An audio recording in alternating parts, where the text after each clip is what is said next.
Hey, Chuck. Hey, Evan. I just got an alert that the meeting will end in 10 minutes Yes. because they switched us over to a 40-minute meeting limit. Um, okay. I'm going to call So some members. what? I was going to try to contact IT and see if anyone can make the Yeah. change. Yeah, we would like to do that. All right. That's the free one, right?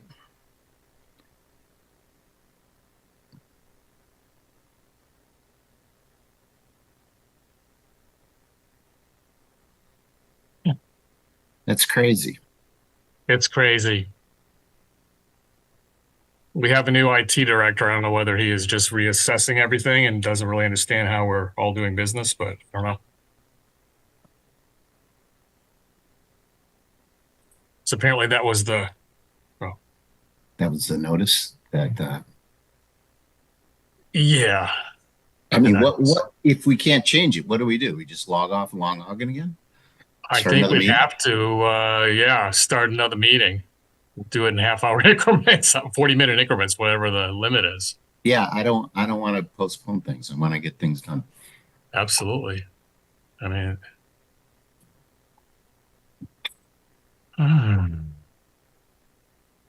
So let us all log off and log back in again. In 40 minutes, we'll take our break and log back in again. yeah, we'd Yeah, have to, that's but we'd have to end the meeting and reboot it. You know, it's a recurring meeting, so you can have another one right afterwards, I guess.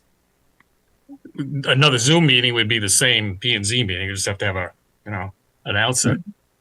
We have not opened this meeting yet. No, we haven't. No. Well, we had it on, and for some reason, Evan opened it up and it started recording, and I didn't think to, Yeah, no, it's that was going to be a problem because we never had a problem in 4.5 years. Yeah, it's it said we have 10 minutes left.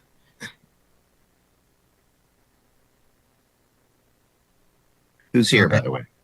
Mike, thank you so much. I really appreciate it. Thanks, Mike.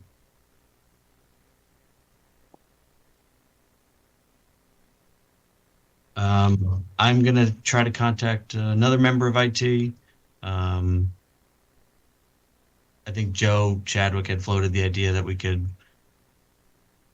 take a break and restart the meeting. I don't know what the policy is, frankly, on that, but We can, if it's the same number and everything else, then we will. Just give us a 5-minute notice, but it's probably like right now, right? Yeah, I think once you get it is after 7, so we can sort of, I suppose, open the meeting, announce that we're, doing what we're doing, and at least reset the clock for 40 minutes till we figure it out. Yeah. Evan, you're waiting to hear from somebody, or what? You're calling someone else? I just got the contact info for the director of IT. I'm going to try to give him a call, see if there's anything he can do. Do we want to take our break now and restart? How much time do we have? We have a few minutes left, I guess. I'm not the meeting time. We have 6 minutes. I want to open the meeting and take a break, though. Okay. Okay. We'll call this meeting of the Branford Planning and Zoning Commission to order. It is Thursday, February 20th. I have 7:04 p.m.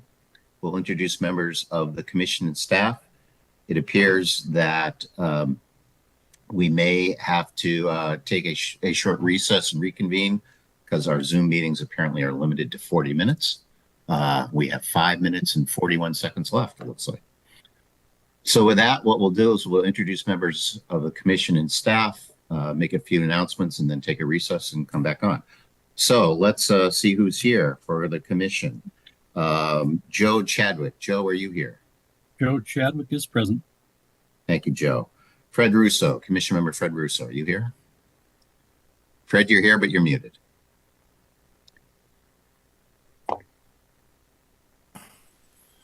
Fred Russo present.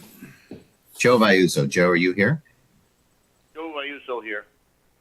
Marcy Pelusi. Marcy, are you here? Marcy Pelosi's here. Massimo, are you here? Massimo's there. Yes. Sharon Hutner. Sharon, are you here? I understand she won't be attending tonight. Okay, Harry's town planner. Oh, former town planner. okay. And our staff is our assistant planner, Evan Brining. Evan, are you here? Here, And that's our interim town planner is Evan, and our alumni town planner is Harry Smith, here to help us with some zoning amendments. Harry, you're here. And our clerk and Yeah. recording secretary is Michelle Martin. I am Chuck Anders, chair. I've got that we have 4 minutes and 17 seconds left. We can, I suppose, Fred, do you want to read the notice of public hearing? Yes, I can do it in 4 minutes. Okay. Legal notice, Town of Branford. The Planning and Zoning Commission of the Town of Branford, Connecticut hereby gives notice of the public hearings to be held on Thursday, February 20th, 2025 at 7 p.m. by remote technology to consider the applications listed below. Information regarding how to participate in the public hearings will be provided on the Commission's meetings agenda that will be posted on the town's website at least 24 hours prior to the meeting. Application 25-1.5, special exception for an accessory apartment located at Cut and Two Island West Island Destinations LLC in care of John Petrosky, applicant and owner. Application 25-1.6, special exception coastal site plan for a single-family residence located at 32 Wood Road LLC in care of Susan Norden, applicant and owner. Application 25-1.8, special exception for a church and a place of worship located on 151-155 Meadow Street. Lauren Wiggins, applicant, Meadow Street Properties, in care of Jorge Gill, owner. All said hearings, at said hearings, all persons will have the right to be heard. Copies are on file in the Planning and Zoning Commission's office at the Planning and Zoning Department, 1019 Main Street, Branford, Connecticut, 06405. Written communications may be sent to the above address or to planning and zoning at branford-ct.gov. Branford Planning and Zoning Commission, C. Andres, chairperson. Chuck Anders, chair. Thank you, Fred. Thank you. According to my looking at the screen, it looks like we have 2 minutes and 25 seconds left until this particular meeting will be, I guess, scheduled to stop. So what we will do is we will take a recess. I have 7:07 p.m. Evan, I don't know, will you be able, should we say reconvene at 7:20? Would that give you enough time to start another meeting? yeah, that sounds good. Okay. So what we'll do is we will take a recess and we will start up again at 7:20 sharp. So same process and same Zoom number. Harry? Yeah, so, just to clarify, so folks out there attending, this will disappear and you'll have to click on whatever you clicked on to get to this meeting. As the chairman mentioned, it's the same meeting number. It's a recurring meeting, so you should be able to get right back into the virtual room. We just have to get everyone out, close the doors, and open it up again, apparently. Okay. So with that, we'll take a recess and see everyone at 7:20. Okay.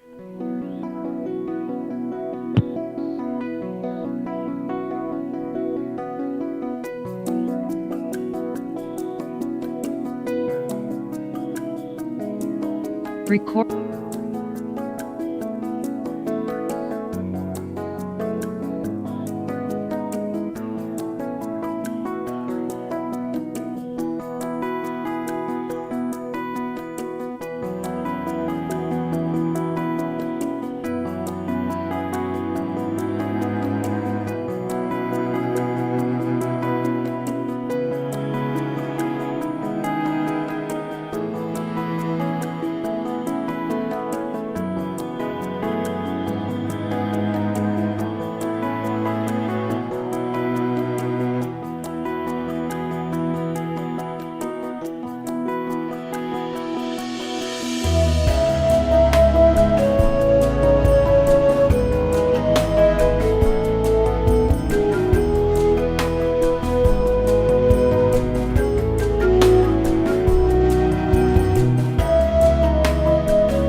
Recording in progress.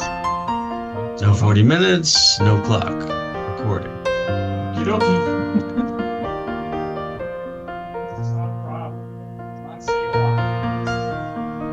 Yeah. I'm gonna shoot the commission an email to say we're ready to go.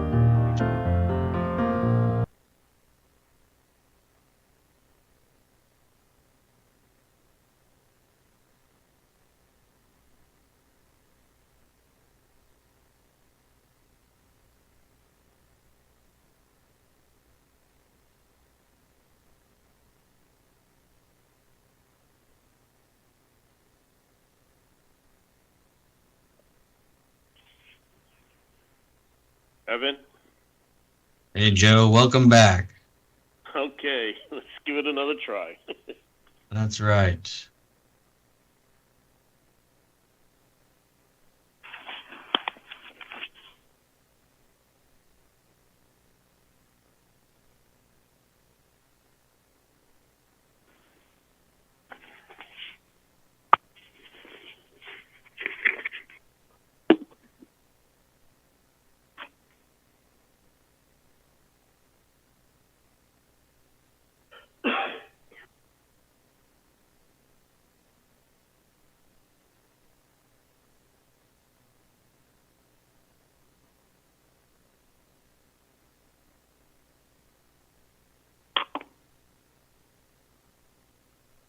Well, we don't have the clock or the 40-minute meeting indicator in the top left-hand corner, so I think we're good.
Yes.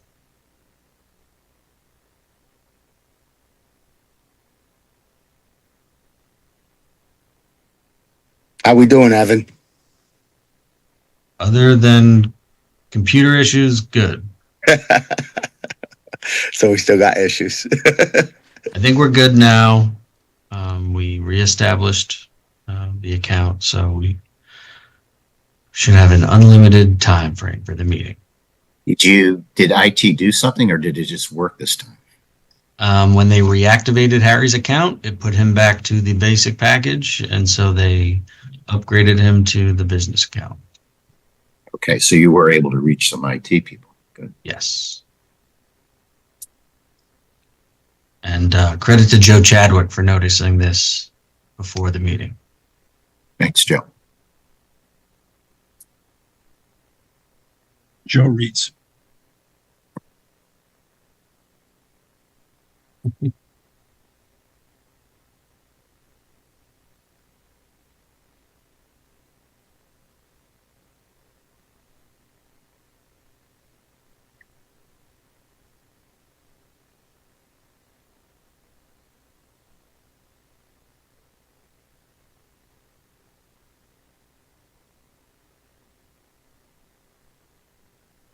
We're waiting for Marcy and Fred.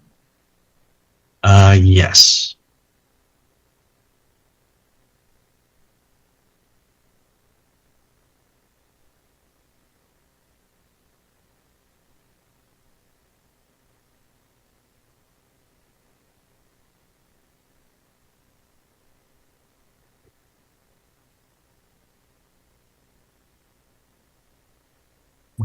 Fred.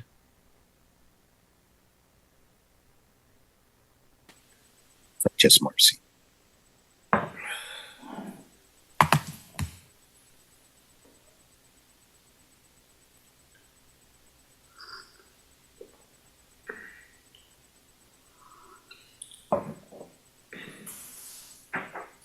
Okay.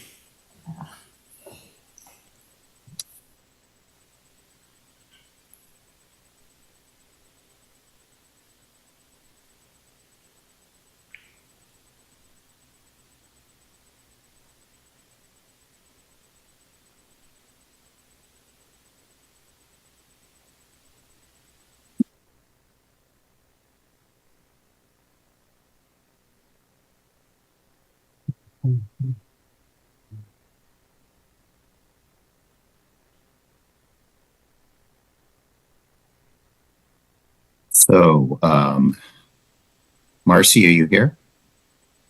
Yes, Marcy joined us. Okay. I just wanted to see if she could respond. Yeah, I'm here. I just was, Okay. I Great. set the alarm. I guess I was a minute behind. Okay. Okay. Great. So we can proceed with our public hearing items. The first public hearing item is our zoning regulation amendments that have been proposed by the commission. That's likely to take over an hour or so because there's a number of changes. There are two other public hearings that may be shorter.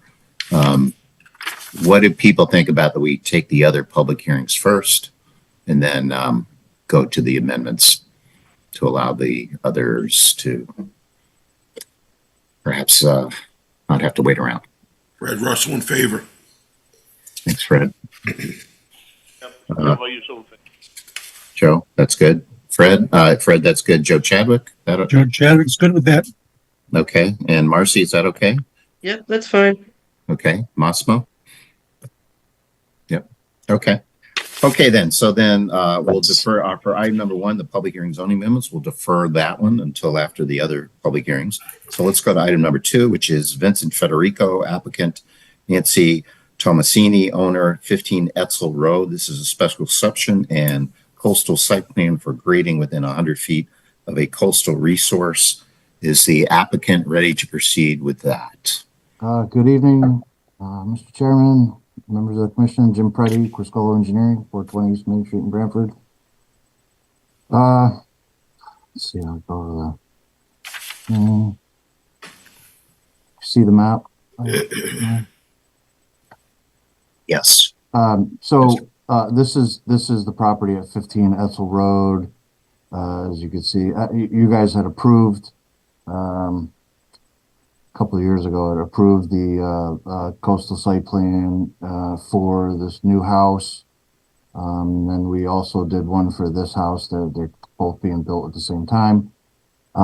This particular house here, they did some work, and I do have some photos if we need them, but there was always a parking space proposed here because they needed to get flood vents on this side of the building.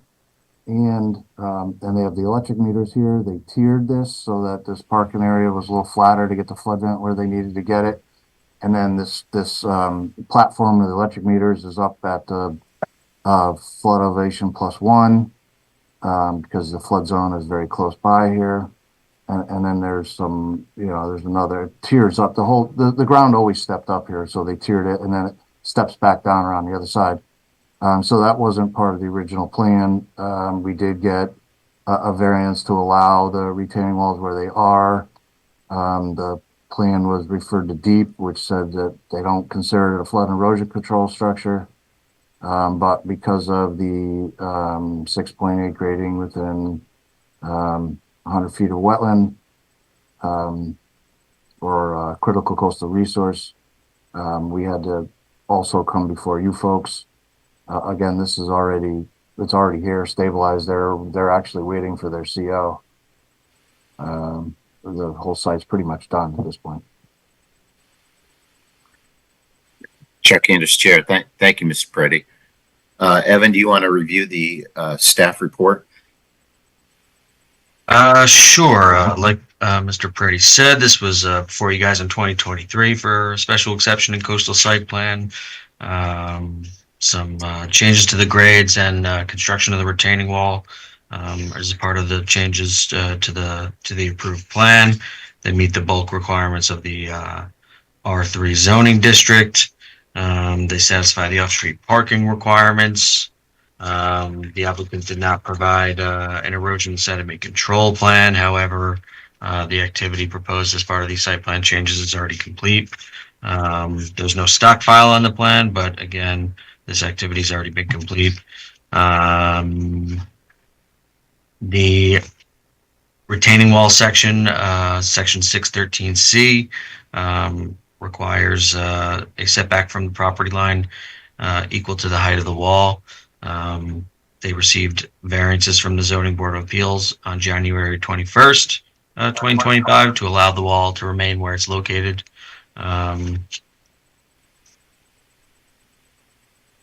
They meet the coastal site plan review requirements of section 9.7, and the application was referred to DEEP. Comments were received today in response to that referral, and they were circulated to the commissioners. Nothing, no recommendations from them other than that the utilities would have to be on a platform at an elevation of 13 feet, which I believe they are. Based on the application materials, it appears that the special exception criteria are generally satisfied. Staff recommends one finding, that the coastal site plan is consistent with the goals and policies of the Coastal Area Management Act, and the following conditions. One, prior to the start of construction, erosion control measures shall be installed to the satisfaction of the zoning enforcement officer. Of course, this work has already been completed. I just left this in there just in case there is anything else that has to be done, as well as the additional condition for any additional measures to control any dust or fill brought in to the site if deemed necessary by the zoning enforcement officer. Third condition is that any lighting has to be compliant with section 6.7. And final condition is that all conditions of the previous approvals shall remain in full force and effect as they may apply. Chuck Anders, Chair. Thank you, Evan. Mr. Peretti, quick curiosity question. I think the deep letter said that they don't consider this retaining wall to be a shoreline flooded and erosion control structure. Do you know when they do? I mean, does it have to be in the, at a certain location or height, or how do you determine that? Yeah, so most of this, Jim Preddy again, most of this retaining wall is up out of the flood zone. There's only one little corner that really kind of broaches the flood zone line. I think when there is an opportunity for wave run up and you're proposing something down in the flood zone, I think then they consider it a flood and erosion control structure. This particular, if you recall, this particular site, when we did the other house, there was some back and forth with DEP and a coastal consultant about a much smaller retaining wall, but that kind of went around the outside of the site. And they had determined that if there was a flood wave particular to the site, it would be coming from the other direction, and that wall along the water wouldn't amount to anything. So they let that go as well. This what we're talking about here now, it actually sits way up higher on the lot, which is why I think they don't consider it. Sure. It's just sometimes hard to, you want to know if it is or it isn't, and it's hard to tell just by the definition sometimes. So sometimes figuring that out gets a little complicated because of the direction the waves are coming. Sure. Thank you. Are there any, Chuck Anders, Chair, any questions, comments from commission members before we open up to the public? Hearing none, does any member of the public wish to comment? Evan, you want to review the process for public participation? Sure. Down at the bottom of your screen, there's a raise hand button. Select that if you'd like to participate or ask any questions. There's also a chat feature that you can type into there that you'd like to speak, or type your questions into there. If not, wave your hand in front of the camera and I will try to unmute you.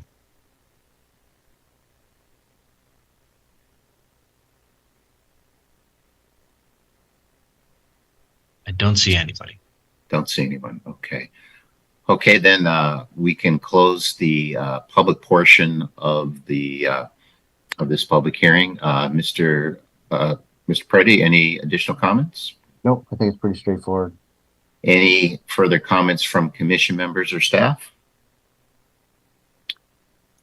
Hearing none, then I think we can close this matter as a public hearing. This may be something we can take up later. Thank you, Mr. Preddy. So that's item number 2. Item number 3 is Island Destinations LLC, care of John Petrovsky, applicant and owner. This is cut into Island, a special exception for accessory apartment. And I understand we're going to open this matter and continue it to our March 6th meeting. And the reason is that there are 2 other applications listed under new business for grading, I believe, in an oversized accessory structure. So we'll consider them all at once. So this is for item number 3, the cut into Island application. If you're here for that one, we're opening that and continuing that to our next meeting, which is Thursday, March 6th at 7 p.m. Also a Zoom meeting at the same access method. So with that, we can move on to item number 4, which is 32 Wood LLC, care of Susan Norden, applicant and owner, 32 Wood Road. This is a special exception coastal site plan for a single family residence. Is the applicant ready to proceed with that? Yes, Jim Preddy again, Criscolo Engineering. If you recall, this was this had come in under different owners not long ago. They were building a rather large house, and the neighborhood was not happy with it, and there was a number of items back and forth, and but I think they finally did get approval. Those owners decided to sell to one of the neighbors on the south end of the site. They're proposing, and I'll share the screen, they're proposing to actually just move the existing house into a zoning location that's conforming. Let me zoom in here. So the dashed line here, the dotted outline is where the house sits now. They're proposing to pick it up, move it onto a new foundation. You can see this is the building setback line here. And this is the coastal resource setback line. Here's the street line setback. So they're moving it into a conforming location, kind of redoing the driveway a little bit, although it exists here now, and then reconnecting the utilities. I think the part of the other application, there was a number of trees that were proposed to be removed. The only tree that is being proposed to be removed is the one that's right here that's kind of growing into the house currently. So I don't think there's any way to move this house without losing that tree. So we're proposing to take it down. I believe the owners submitted a letter signed by pretty much all of the neighbors in this area in favor of this application. I think that all the same people that were against it before are in favor now. I know. And that's it. Again, they're keeping the superstructure of the house and building out a new foundation. There will be no blasting here. They're going to get whatever crawl space they can get. Part of the old house does have a basement, so kind of half of this house will end up with a deeper basement, but the newer section, they're gonna dig down and stop when they get to the rock. If there's a random high spot, they may hammer it out, but again, no blasting. They're just gonna live with however deep they can get. And I believe that's it. Trying to keep it simple for you guys. I know you have a lot going on, but yeah, I suppose you folks remember this, but I'll take questions. Chuck Anders, Chair. Thank you, Mr. Preddy. Why don't we have Evan summarize the staff report? Evan? Sure. Like Mr. Preddy said, this is a special exception for grading in the coastal site plan. A little bit of minor regrading part of the relocation of the home outside of one of the setbacks to eliminate that nonconformity. They are meeting the bulk requirements of the R4 district. The previous 2024 special exception and coastal site plan application included revisions to the site plan based on concerns from the neighbors or from the neighboring property owners. They had to show vegetated areas on the proposed vegetated areas that were made up of appropriate and salt tolerant plant species consistent with deep guidelines. Section 51D of the Branford zoning regulations says in coastal site plans where there are environmentally sensitive or ecologically fragile natural resources, the commission may require the provision of a vegetative buffer in order to protect and preserve such resources and coastal water quality. Because this does allow the commission to determine if this is necessary. Staff would like the commission to make that determination. I believe they are protecting the majority of the vegetation on site. But I have prepared a condition should the commission want to require this as something that should be shown on the site plan. They meet the off-street parking requirements. Erosion control measures are proposed on the site as well as a stockpile. The commission would need to find that the erosion control measures proposed, to the extent that they are alternatives from those in the 2002 deep guidelines for soil erosion and sediment control, are acceptable. The applicant meets the coastal site plan review requirements of section 9.7. And based on the application materials, it appears that they meet the special exception criteria. Staff recommends one finding, that the coastal site plan is consistent with the goals and policies of the Coastal Area Management Act, and the following conditions. Prior to the issuance of a building permit, erosion control measures shall be installed, and any additional measures deemed necessary by the zoning enforcement officer shall be installed. Condition 2, any lighting has to be compliant with section 6.7. And the potential condition I proposed was that prior to the issuance of a building permit, the following shall be met to the satisfaction of the town planner or his designee. The applicant shall revise sheet 1 of 1 entitled Coastal Site Plan to show a vegetative buffer consistent with section 51D, made up of appropriate and salt tolerant plant species consistent with deep guidelines. Chuck Candace, Chair. Thank you, Evan. Evan, did we require a vegetative buffer on the initial application? After the neighbors had pointed out that line in the code, the applicant voluntarily, I believe, made changes to their site plan to show a vegetative buffer. And we made it a condition of that previous approval that prior to certificates of occupancy being issued, the buffer would be installed. Chuck Candace, Chair. Thank you, Evan. Mr. Preddy, do you have an opinion on the vegetative buffer issue? I did talk to the current owner about that particular item, and they've actually already started removing some of the invasive vines and things on site, and they were willing to add that to the plan, some salt tolerant plants. Keeping in mind that, there is a lot of exposed ledge near the edge of the property, but there are some areas, some opportunities that some vegetated areas, salt tolerant plants can be added. So they were okay with that. Okay, so they were okay with that condition? Yeah. Great. Okay, any questions or comments from commission members before we open up to the public?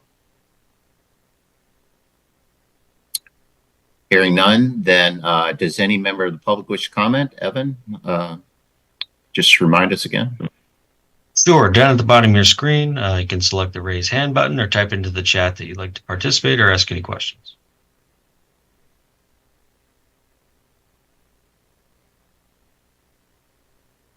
I don't see anybody. Okay. So we'll close the public portion. Mr. Preddy, any additional comments? No, I don't believe so. Any comments from commission members or staff? Hearing none, then we can close this matter as a public hearing. It's something we may be able to take up when we complete our public hearings. Thank you, Mr. Preddy. Thank you.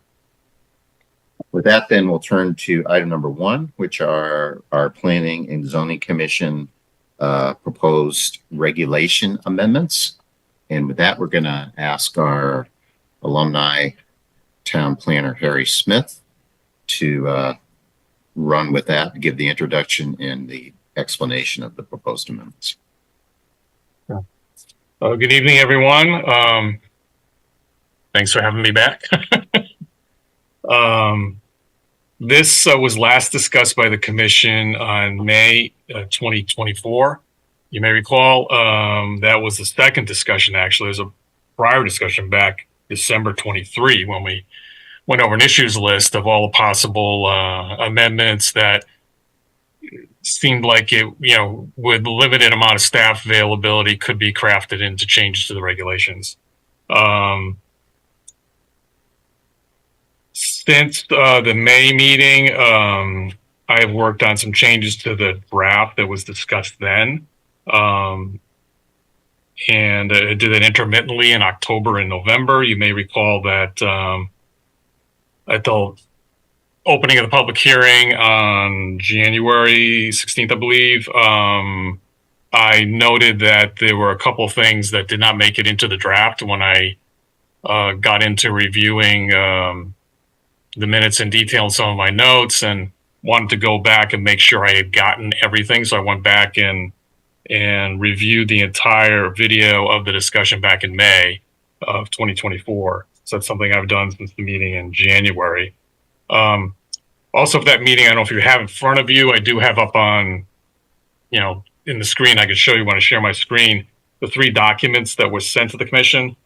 One was just the clean list and actual wording of the proposed zoning regulation amendments that was referred out to the referral agencies, DEP, and the Southern Central Connecticut Regional Council of Governments. There was also a version that showed several of those proposed amendments that were the subject of some discussion and that the commission wanted me to either revise or change wording or so forth. So this document number 2 there's basically a version of document number 1 highlighted to show the things basically I worked on since May 2024. Also, the document number 3, there was the minutes of the May 2nd, 2024 meeting, so that you all had all this stuff in front of you.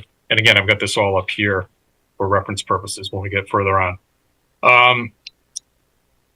So what I'm planning on doing is going over the main document that was submitted to the referral agencies, just walk everyone through the amendments. And if anybody has any questions, jump in, please, and let me know. We can go over things.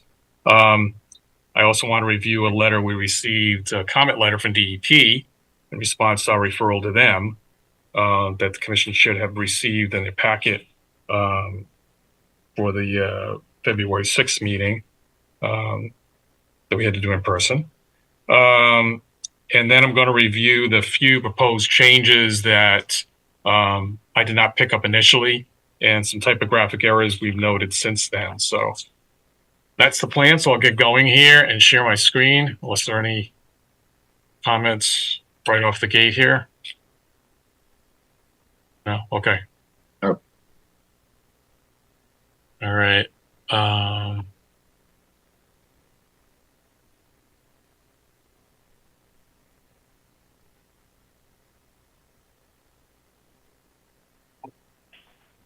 So everyone should be able to see document entitled Proposed Amendments in Branford Zoning Regulations, dated December 11th, 2024.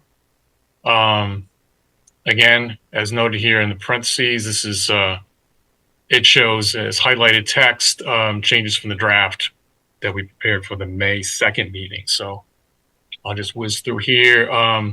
There is this language that's been in the regulations since 2016 regarding an amendment, a moratorium that the commission put in place regarding some residential development in the, I believe it was the R1 and R2 zone,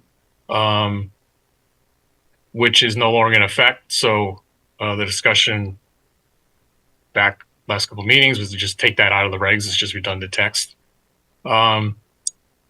Bring us to the next topic here, which is definition of restaurants. I think when the regulations were rewritten back in 2011, the language is inadvertently altered to essentially allow the sale of foods, and basically the interpretation was any kind of beverages, including alcoholic. This has become somewhat problematic because of the word "or." So the interpretation from town council was that this did not preclude the approval of basically a bar that was not serving food as a restaurant. So the language that's proposed to be added here to clarify that is the sale of alcoholic beverages for on-site consumption may only occur as authorized by a restaurant liquor license issued by the state of Connecticut and shall not constitute the principal activity of the use. So, we did changed beverages to non-alcoholic beverages, so it's clear that those can be served without any kind of, would be included as part of the definition. Also, restaurant fast food had sort of the same issue. I went back and looked at the definition of restaurant fast food in previous regulation back before the 2011 rewrite, and the 2008 definition did include this wording. So the commission's consensus was to put this in. This was back in May when we discussed this. So no changes here from May. The site triangle has been, there's a couple issues that come up with this. It's not so much the definition of the triangle, it's the definition of the height. So at what point there's sort of a window, if you will, certain distance above ground, up to a certain distance, another distance. So it's like a window within which we need some clear viewing. This wording was looked at by the town engineer's office, and I think we tweaked just to did some wordsmithing based on comments by some of the commission members in May. So just to keep it as clear as we can keep it. So this is right out of the discussion in May, this wording at a height greater than 3.5 feet above the ground.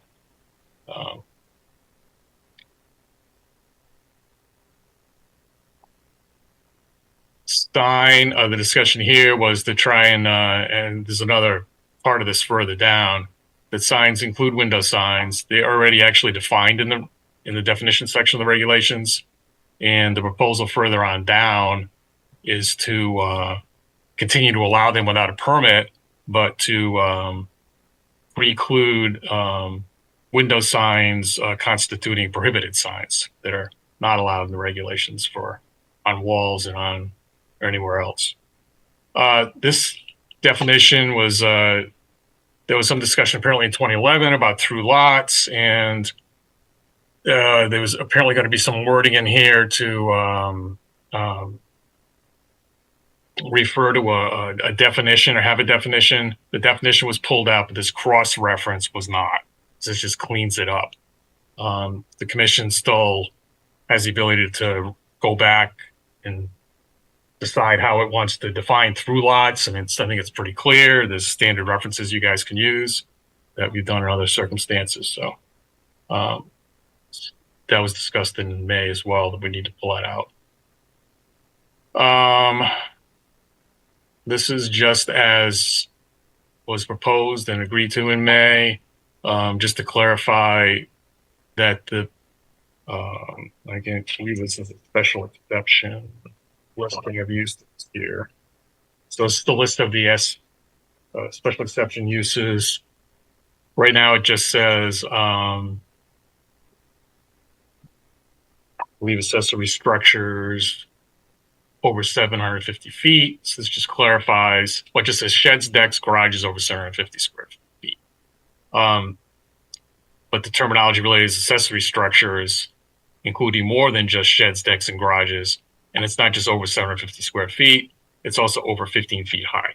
So it's one or the other. And that's the requirement, another place in the regulations for accessory structures that require special exception approval.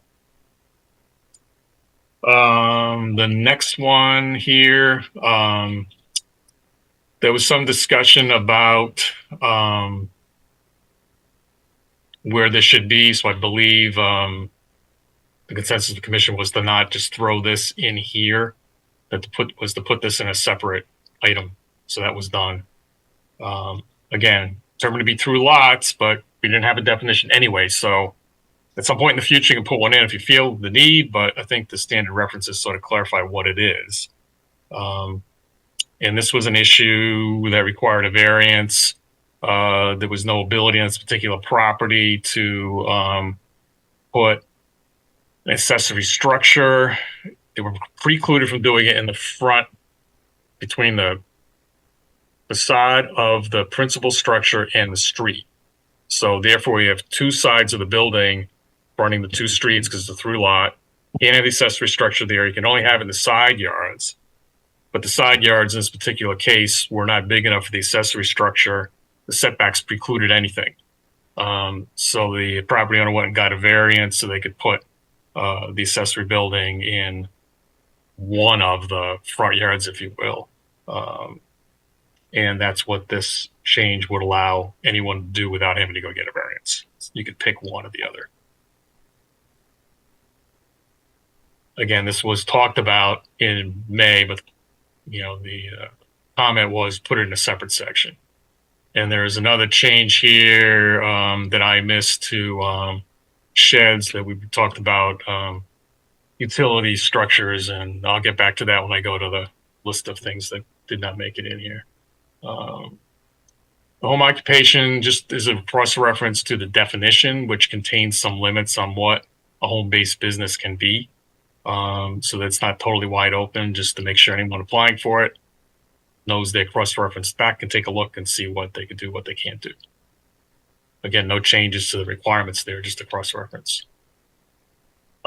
We had, I think, a pretty substantial discussion about the center business zone, and I can flip to the, hopefully everyone can see this map here. So this is the area in this sort of rusty red designation. Town hall's about here, Main Street. The building's right up adjacent to the sidewalk along Main Street, basically between Montaouise and the start of South Main here. Going down the hill to Rose Street, including the Rose Hill Apartments and a couple of properties here at the corner of Cedar and Rose Street. Does not include the, drawing a blank on the name of this, the new development done by the Bigliotis, Founders Village, I believe it's called. So there is also another district here not shown on this map, but shown down here. So again, this is the BC zone. This is the portion of the Main Streets overlay zone that overlaps the BC zone. And you may recall we had a discussion about the density allowed in the BC zone. So flipping back here, that is a pretty significant amount of density. And what that is equivalent to for the efficiencies at 1,000 square feet per dwelling unit, the acres 43,560, so you can have essentially 43 dwelling units on an acre.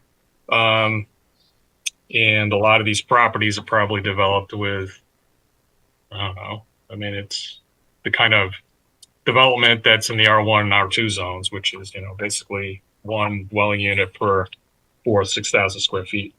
Then you have one bedroom, 36 units per acre, and more than one bedroom would be 31 units. So the consensus was to, as a kind of a placeholder, I'll go back to the map again, in recognition that the development here along Main Street is a lot different in character than the development further down the hill. Most of those properties are still small houses and have been converted to buildings and so forth. There's a couple of larger buildings. There's the police station. And these are town buildings and the community dining hall center. There was also the Rose Hill Apartments here, which is included in it. And during the discussion, I was asked to take a look at that and see if the proposal to basically drop the density down to the level of the R2 zone, which is 4,000 square feet per dwelling unit, would make that non-conforming. I did take a look in the file for that and found a variance that was issued specifically for the density of the Rose Hill Apartments. We was that density, I believe, was 90 units on a little over 84,000 square feet of property, which would be exceed the density allowed in the BC zone, including efficiencies.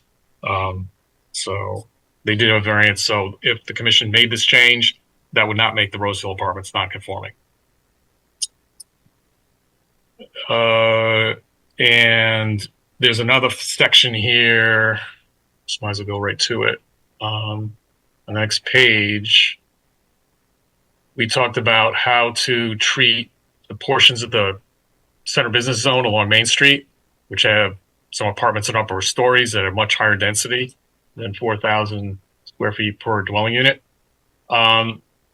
So the average, when I looked at it, I kind of computed how much density was there in these buildings already, roughly, and it came up with about 31. You know, an easier way than doing this, even though it's the density as it's stated in the regulations currently is, well, there are no other districts where they're broken out like this, but I think just to preserve any and preclude any potential issue developing, maybe the better thing to do is in the portion of the center business zone within the Main Streets overlay district, just leave the density as it currently is in the BC zone. So rather than have this 31, maybe the better thing to do as I'm rethinking it is to change the wording here. I can come up with something in the next meeting, just to allow the 1,000, 1,200, and 1,400 for the efficiency one bedroom and more than one bedroom. So we can, if any questions, we can talk about it now or later, whatever you'd like to do. I just wanted to throw all that out there since we're on the topic. Anything now? You want me to keep going? Harry, why don't you keep going? Do you have text that you're proposing for this in lieu of? I don't at the moment. I can probably come up with something. But let me just leave that aside for now and keep going through so we get all through it. And there, you know, in the end, it's probably better if we're going to have a list of some changes, and assuming the commission wants some or all of them, the better thing to do is probably for me to integrate all that into the document and come up with a final document for the commission to vote on, assuming you want to go ahead. So I can include this in that final document. All right, moving on. This is the standard that is required by state law. So the legislature made some specific requirements for parking for multifamily dwellings. They provided an opt-out provision that has no time expiration on it, like the accessory dwelling unit that the commission took advantage of and opt-out of, along with the RTM. So for now, we've got a state law requirement and we've got a contradictory requirement in the regulations. So at this point, consensus of the commission was reflect state law. If you want to opt out later, you can opt out later and change the requirements if you want. So this would just make sure it's consistent so that developers aren't looking at our table and proposing 2.5, and then we go in a staff report and say, hey, you know, I really need to do 2. And they do that. We've had a couple of circumstances like that. This is just some wording changes to treat the town center village district and the Stony Creek village district consistently, so that they have these same requirements prohibiting internally lit signs. No change from the May discussion. Again, I mentioned the window signs, so this would add that category in here in the table and saying they are allowed. These are all things that are allowed in all zones with no permit. Property identification or improvement or so forth, current existing text. The 2 proposed additions here are the window signs, as long as they're not a prohibited type of sign, or they violate some a provision of 6.6b, which I think is streamers and flashy things. The other one proposed here that the commission was went ahead and endorsed was gateway signage. which would basically replace those blue arrows you see down by the train station. There has been a proposal to kind of, get a consultant and look at some wayfinding signage, they call it too.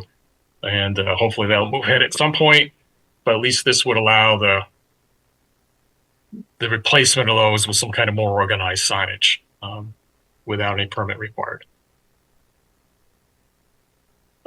Just a little wording change here, just some cleanup. This is just some language that's inserted to clarify that, and there is other provisions in here, but just put it right up front that if you meet the provisions in section 6.8, then you need a special exception approval.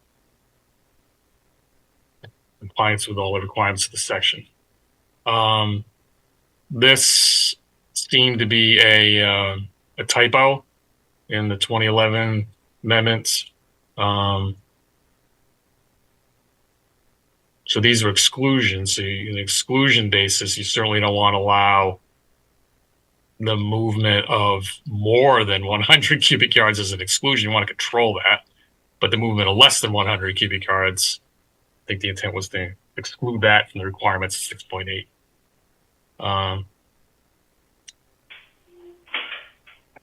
We had you may recall, we've had some, at least a couple of projects where rock slopes have been proposed and approved by the commission. One was the Aldi's Chase Bank site. There was a requirement on that approval that a professional engineer, as required down here, certify the stability of the slope at completion.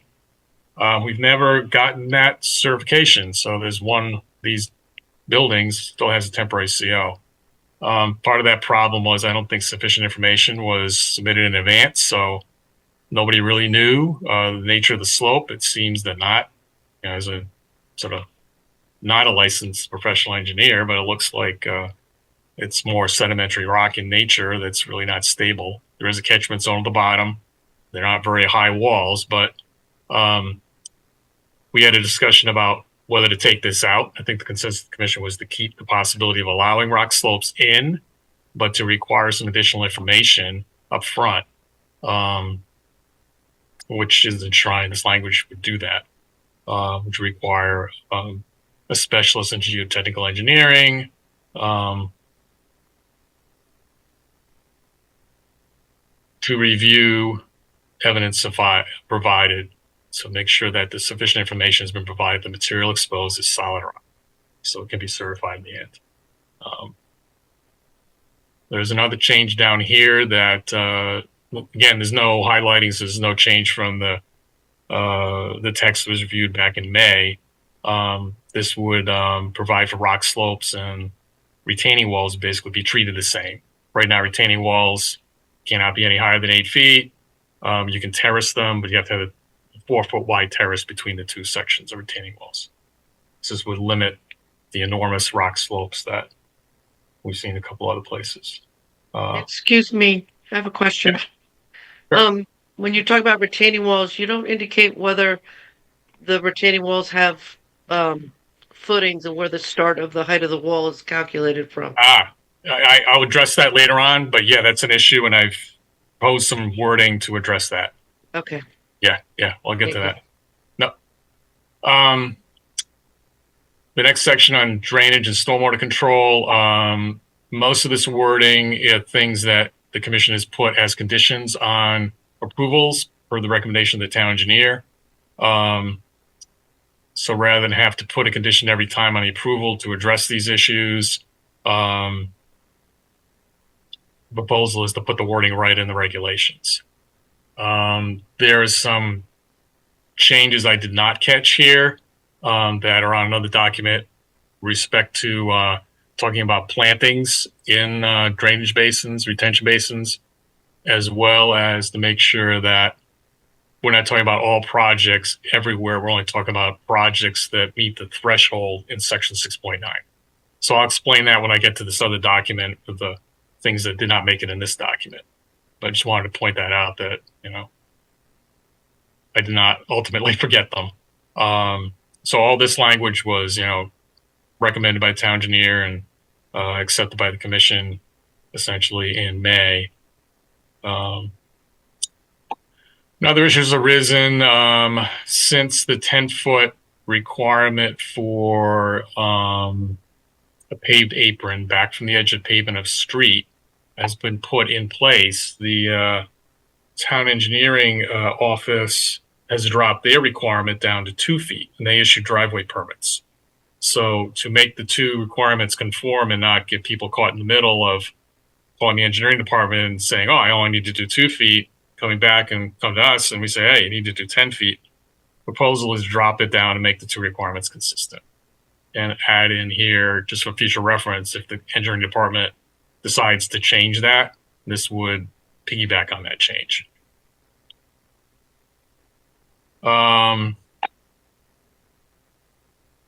Again, there's issue just Marcy mentioned. This is inconsistent, frankly, with the definition in 613C1. And I'll get into that in a minute, but rather than measuring from the top of the footing, which could be buried a foot underground, there's another change I'll talk about when I get there, proposed to measure from the bottom of the exposed wall to the top of the wall. This was subject of interpretation back in the spring that basically certification, if you will, of an interpretation the commission made years previously that retaining walls less than 3 feet would not need to be set back from the property line. We had a pretty long discussion, I think, in May on this, and the clear consensus I recall the commission was that this interpretation commissions made previously should be put right in the regulations as was recommended years ago, but never actually executed as the staffing changes.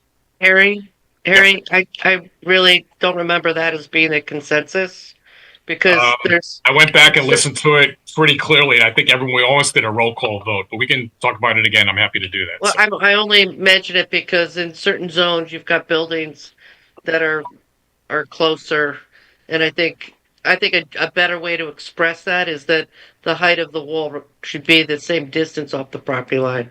So, or otherwise have a special exception so that we can make sure that it's not. I mean, we just heard a case where it wasn't an issue being on the property line, but I would like to make sure that it's not the case in certain zones where buildings might be close to the property line or other structures like accessory buildings, because you can have an accessory building that's 5 feet off the property line, and if you're introducing a retaining wall near it, even though it's 3 feet, it could or may or may not have an impact. I just think that it needs to be evaluated.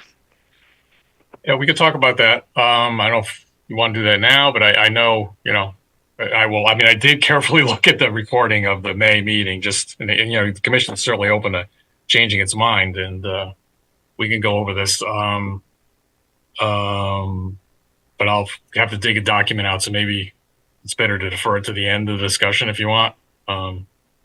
Right, and then this is a public hearing, right? Absolutely, yeah. So we're gonna have comments too, so see what people think. Then, yeah. Moving on for now. This final plan, this wording is just incorrect because it's talking about once preliminary plans are approved and the final plan is supposed to be submitted with 24 months. So it's just incorrect, and this would clear that up.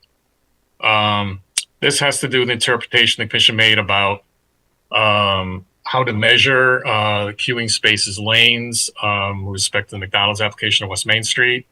And the interpretation at that point was they would queuing spaces and measurement of that would start at the ordering window and not the alternative, which was the pickup window, which I think was the issue there, pickup versus ordering.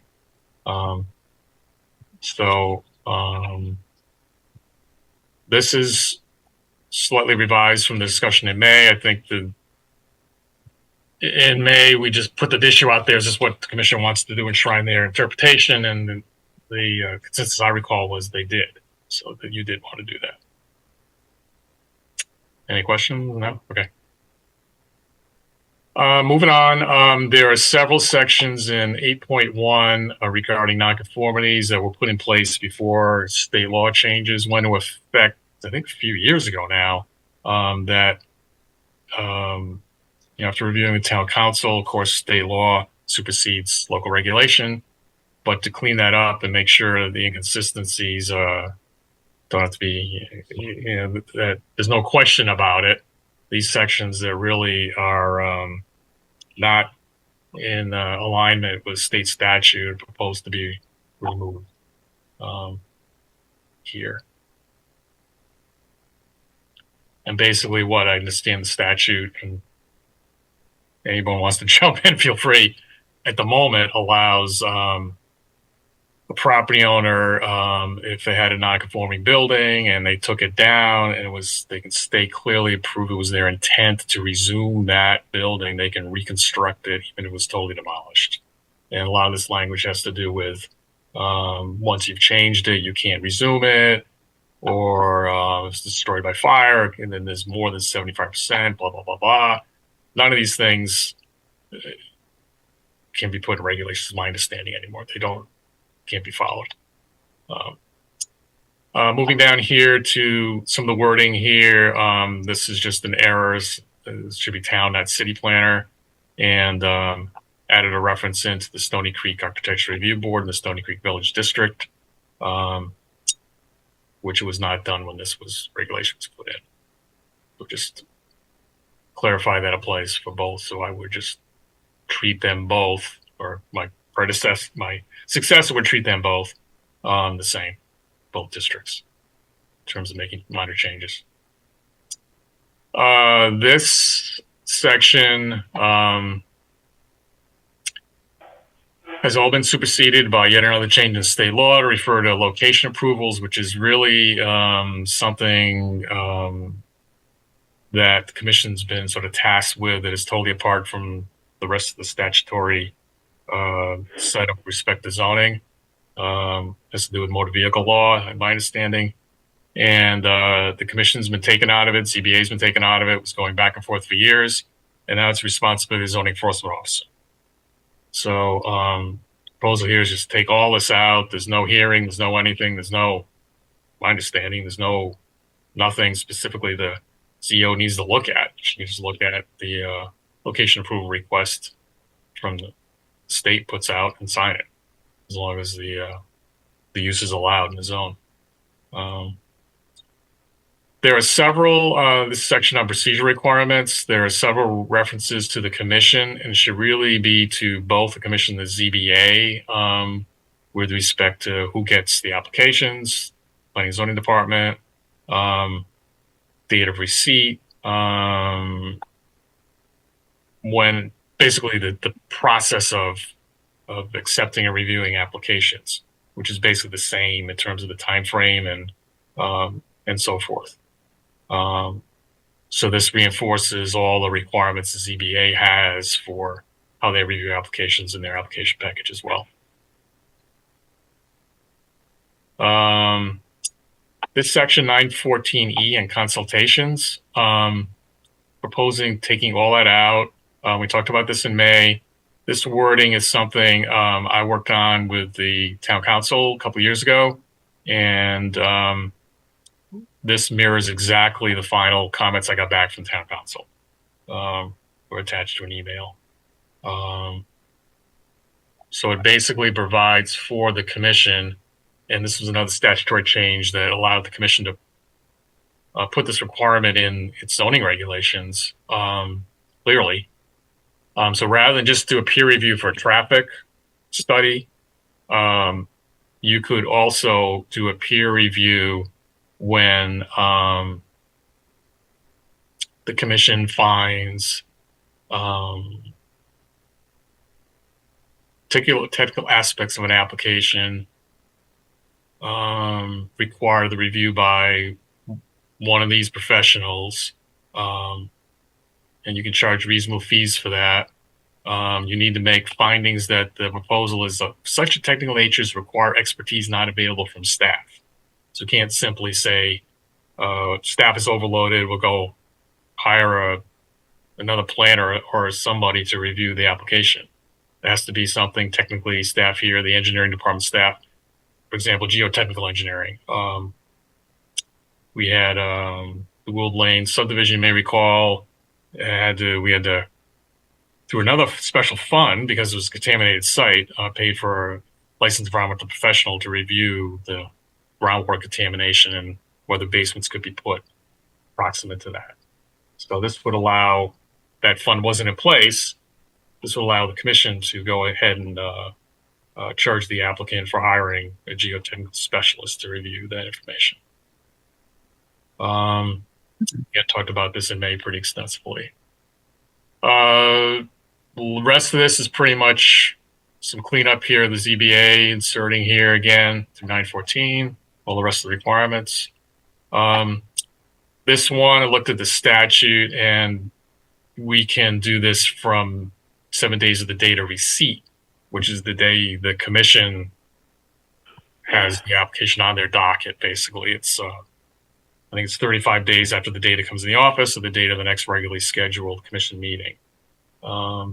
Rather than wait 7 days after it comes in the office here, we give the staff a little more time to make the appropriate notice and still be in compliance with statute.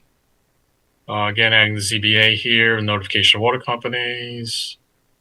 That's a requirement of the applicant, I believe.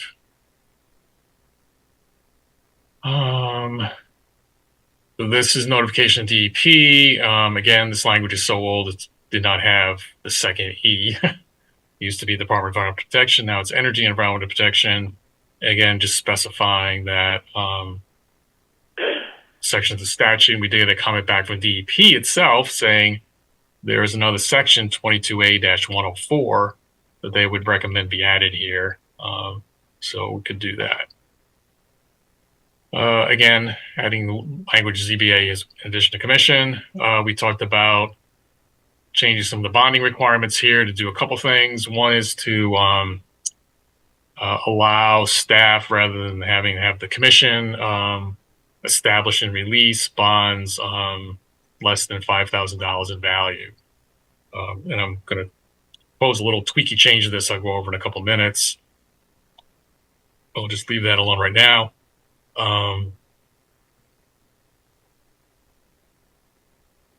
There's one error here, just this should be 10.3. I just noticed that tonight. This is said 10.3 correctly, and 10.3b is correct here, but this overall reference at the top, that's just a typographical error. So the other change here would be to preclude surety bonds from being an acceptable form of financial guarantee. I think there was a discussion about this in May that I recall that sort of reinforced my take on it. Change here, cross out surety bonds. We made the wording here, and the statute does not require commission to accept surety bonds, but if the statute's changed again back, then of course we have to take them. So it's covered here. And also any other form of financial guarantee mandated by state laws may be amended. That is it for the main body of the amendments. I think I'd go ahead and look at this letter here from DEP next.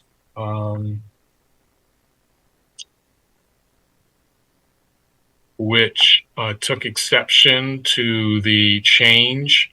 You may recall there was a list of exclusions, the section 6.8 review. I probably should put those up just quickly.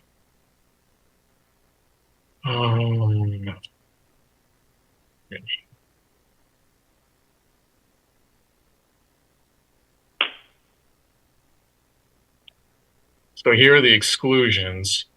Farming, soil disturbance, parcel larger than 5 acres. You can move up to 1,000 feet without requiring 6.8 special exception, and a lesser amount on a smaller property, and even smaller property, even a lesser amount. Normal maintenance or repair of roads and driveways, sanitary landfills, stockpiling of street maintenance equipment, materials, installation repair of septic system. But there is also in here, in the preamble, an exclusion of the exclusion, if you will, so that if you have property and you're within 100 feet of a critical coastal resource and inland wetland, none of these exclusions apply. So basically everything, every disturbance of earth, movement of earth material, and including removal of trees and vegetation cover, needs to get a special exception approval. There's been discussion in the past about how this, at least within the wetlands, overlaps with inland wetland review, since 100 foot from an inland wetland is their upland review area, and they have jurisdiction, and also sometimes with the requirement for a coastal site plan. So the proposal from staff that was reviewed by the commission in May was to drop 100 feet to 25 feet, and to eliminate the need for some of these special exception applications. One of the thoughts being that if there was sort of this 25-foot area or setback from in a wetland, that to get away from the requirement for a special exception approval from Planning and Zoning Commission, someone looking to do work there could simply go to the Wetlands Commission as long as they were 25 feet back from the wetland. So it'd be kind of a de facto setback. And wetland staff sort of thought that was a good idea, would sort of give an incentive to keep things at least 25 feet back. DEP in their letter did not support dropping the requirement from 125, particularly with respect to critical coastal resources. And they have a lot of wording here. It sent this whole document to the commission back the end of January, so you should have had it in your packet. But just quickly, they think the review is important to have, and it could be, adverse effects if the review doesn't take place, and commission doesn't put potential controls and conditions on work being done. They do also quickly object, I think, sort of categorically, to the change of the setback from the wetlands as well. And here's that language they wanted to put in 22A 104. In addition, this is the 914K. So I just wanted to make the commission aware of that. And last thing I'll do is just go through this memorandum was sent to the commission for the last meeting. And this just goes over some things that did not get in the main amendment package. That if the commission want to go forward these, we'd have to add to it. We have to modify what's in front of the commission in terms of the application. So the first one here is to add in section 3AB. And we had this discussion in May about utility required service platforms and stairs within the 100-year floodplain, and that they be exempted so they be treated similarly to sheds less than 200 square feet in size. There was, in the discussion about this, I think it was recognized this, people have had to get variances for these things because Eversource says you got to put this platform, you got to put the stairs in, or else we're just not allowing you to do what, put the generator there. So the language,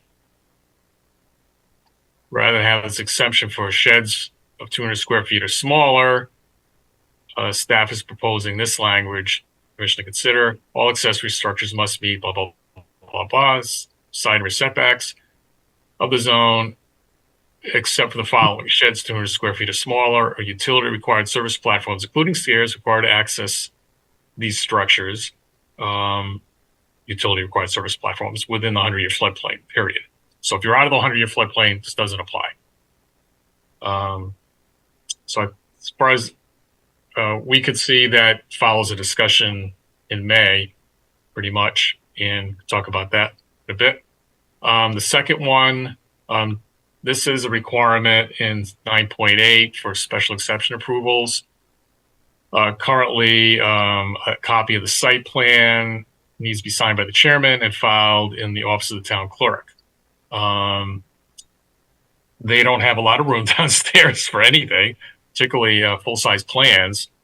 And I did check with them today, and they do have digital copies and make digital copies of the maps that are filed, but that doesn't relieve them of the requirement, it's my understanding and their understanding, to keep the paper copies. So like a record that's filed on land records, the books are continue to be generated with new documents being filed.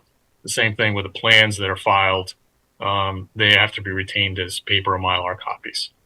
So the proposal is to eliminate this wording from section 9.8 I2, so that doesn't need to be done anymore. Basically, would have a copy of the approved plan in the file here. It just wouldn't be filed with the town clerk if your commission decides to put this in.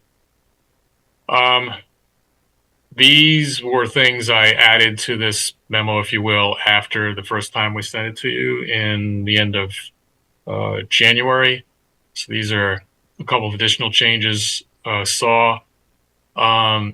again, as I mentioned, we went through section 6.9. This is stormwater drainage. Rather than the reference being to all projects, it would be to all projects requiring plans per section 6.9C. And I can show you that if you like.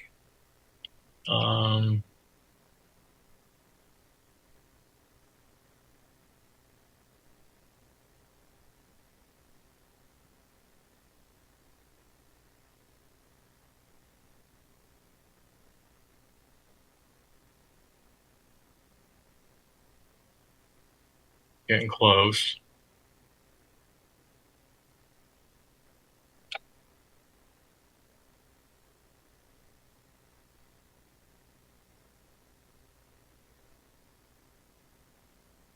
Okay, so here are the threshold requirements for the applicability of 6.9 in terms of having a stormwater drainage and management plan. Commercial industrial development, residential developments of 3 acres or more, excluding single family, 2-family, and proposed impervious surface coverage 50% or greater. So when that language back here talks about all projects, it's all projects that meet those thresholds. Also, is some discussion about we're talking about maintenance items. The proposed wording was cyclonic separators, and to add those specifically in. And I should probably pull up 6.98 so you can see the context. Let me go back here.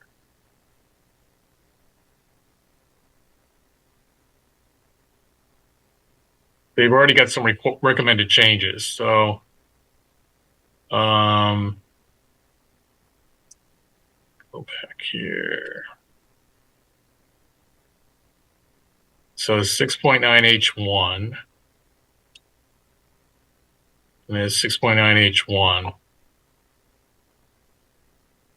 So it says here, such plan, this is have a stormwater maintenance plan, required to follow manufacturer's recommendations regarding maintenance for elements of a stormwater management system, including but not limited to infiltration units, cyclonic separators, and let's go back to the wording change.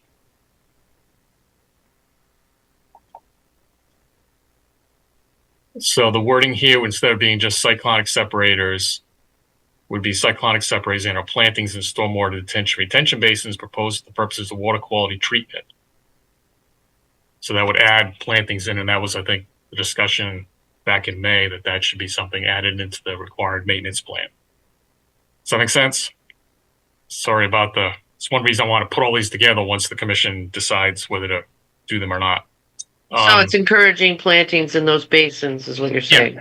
Yeah, and I think it was your comment, Marcy, if I recall. I get lost sometimes in the text about what the basic intent of the change is trying to say. So I just need to say it simply. Yeah, it's unfortunately, without inserting a man, which I didn't want to do, and so nobody knew where they came from, I wanted to, and I started listing them, so that's what I did.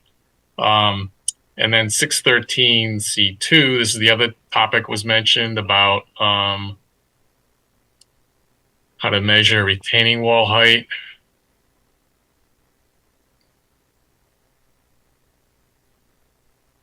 So you've got this measurement here from the top of the footing, which is buried sometimes a foot underground.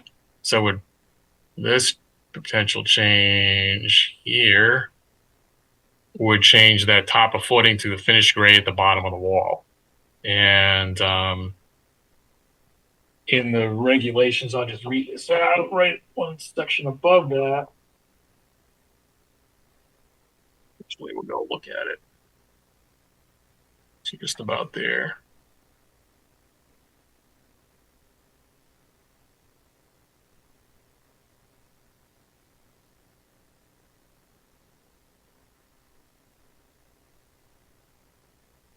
Sorry about this. Is pretty tedious, so it's sort of the nature of the beast. So right now you've got 613C1. We have retaining walls here. 3 feet is measured from the finished grade at the bottom of the wall to the finished grade at the top of the wall. But down here, you've got the 8-foot measurement is from the top of the footing to the top of the wall. So this change would make this section, in terms of how you measure the height, consistent with this section. And basically with information we usually get on site plans, frankly, because we don't get usually where the top of the footing is. They usually say, here's the bottom of the wall. In terms of the proposed finished grade. And Harry, and depending on the type of wall, it may or may not have a full footing to frost, or it may just be a spread footing, right? So there's those different possibilities. This would remove the need to think about any of that. Even at 3 feet, you could have a footing to 3.5 feet below that wall. And just recognizing that anything taller than 3 feet needs to be designed by an engineer, needs a building permit, so it gets reviewed, and how the footing's set up, is looked at. So moving on, it's a few typographical issues. The word square was inadvertently, so there's a strikeout through the letters ARE, so it just need to be fixed in this section. Wall in section 613C above was inadvertently proposed for deletion. And here, let's see. So right here, that wall should be retained. Strikeout should start it unless.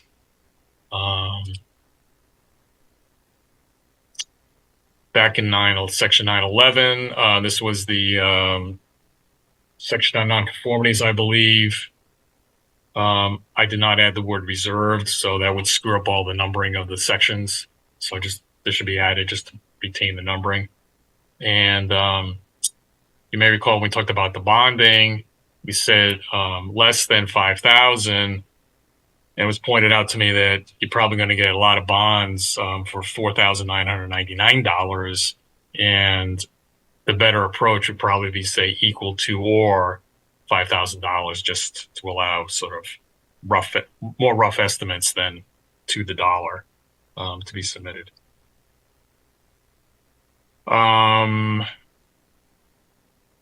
Just when we get to decision making, there were no specific references in the POCD to any of these specific changes. Most of them are very, technical and not covered in the plan or addressed. Commission is tasked with looking at the proposed amendments to make sure they're consistent with the comprehensive plan of zoning, which is the history of the development of the zoning regulations in the map. One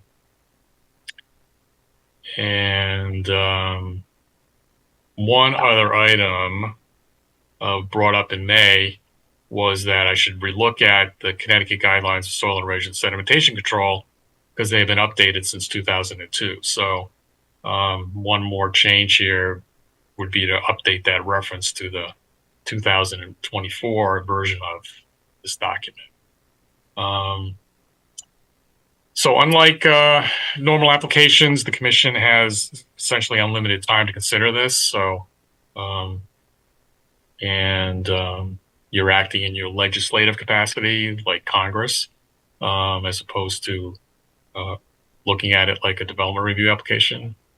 Um, and you have greater latitude, and you can approve or approve with modifications or deny.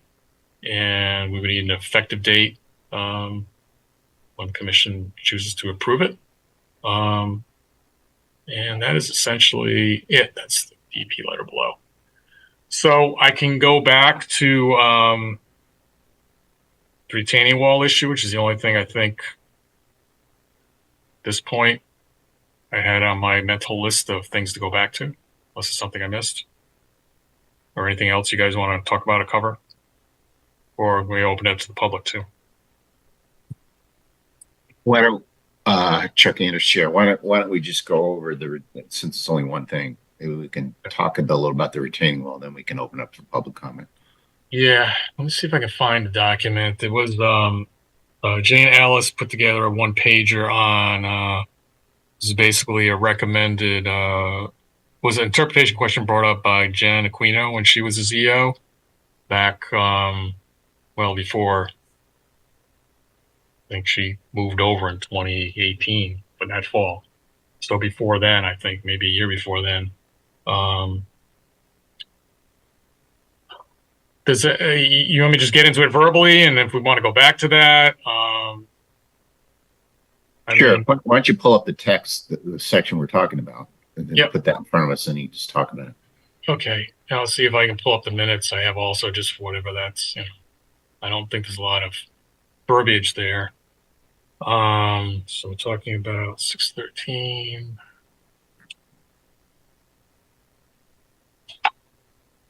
So there's the section here we're talking about, 613C3.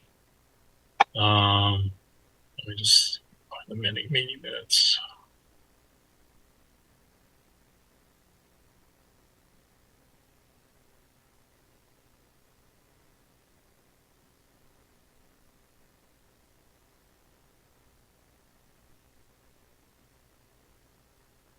This is good. So this is the memo that we had up.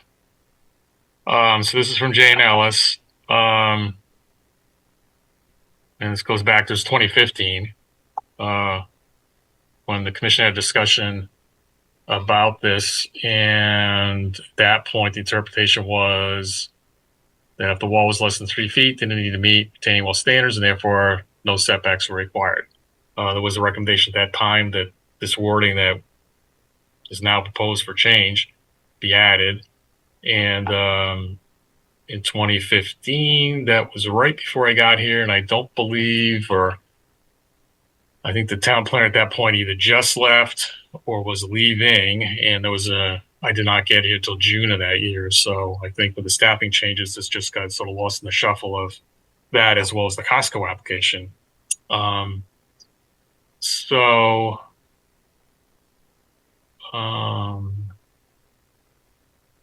That's the note from the meeting minutes. So, I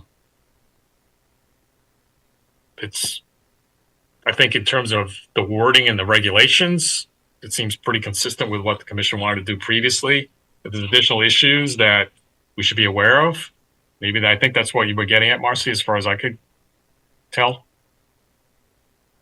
Yeah, I mean, since 2015, I've seen some scenarios where, like I think when I was thinking about that in 2015, I was thinking from the standpoint if you had a parking space and the overhang with the bumper to a wall, and not necessarily thinking in relation to a retaining wall relative to, a property line that might have, like if you've got an accessory structure 5 feet within the property line and somebody's doing something abutting that to cause well, it depends which way the wall's retaining, right? You know, they could be digging an additional 3 feet or 3'6" to get below the frost, which could have impact on that structure, or it could be a segmental wall, but you're overturning off of a wall, and Joe Chadwick, please speak as an architect, there's always that calculation, even though it's minimized because of the height, there's still potential impact on the neighboring property. And I just, in the case that we met in person with, it was easy to determine that it was not an issue at the property line because any abutting structures were so far away. But, we have a lot of shoreline areas where we're just seeing increased pressure to either build up because of flood issues, and people are trying to maximize their size of their houses and their views and different things. And I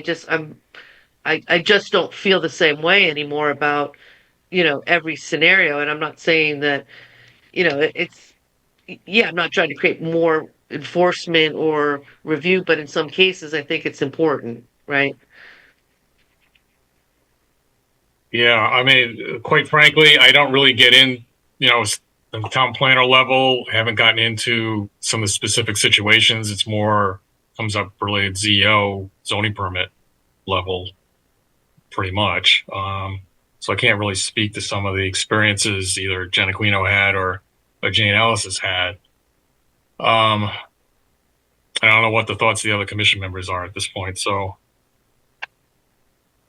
Well, it ends up being a fairly complicated and I think difficult to regulate within this structure condition because you have a problem of angle of repose of whatever you're digging in, and you have a problem of property value.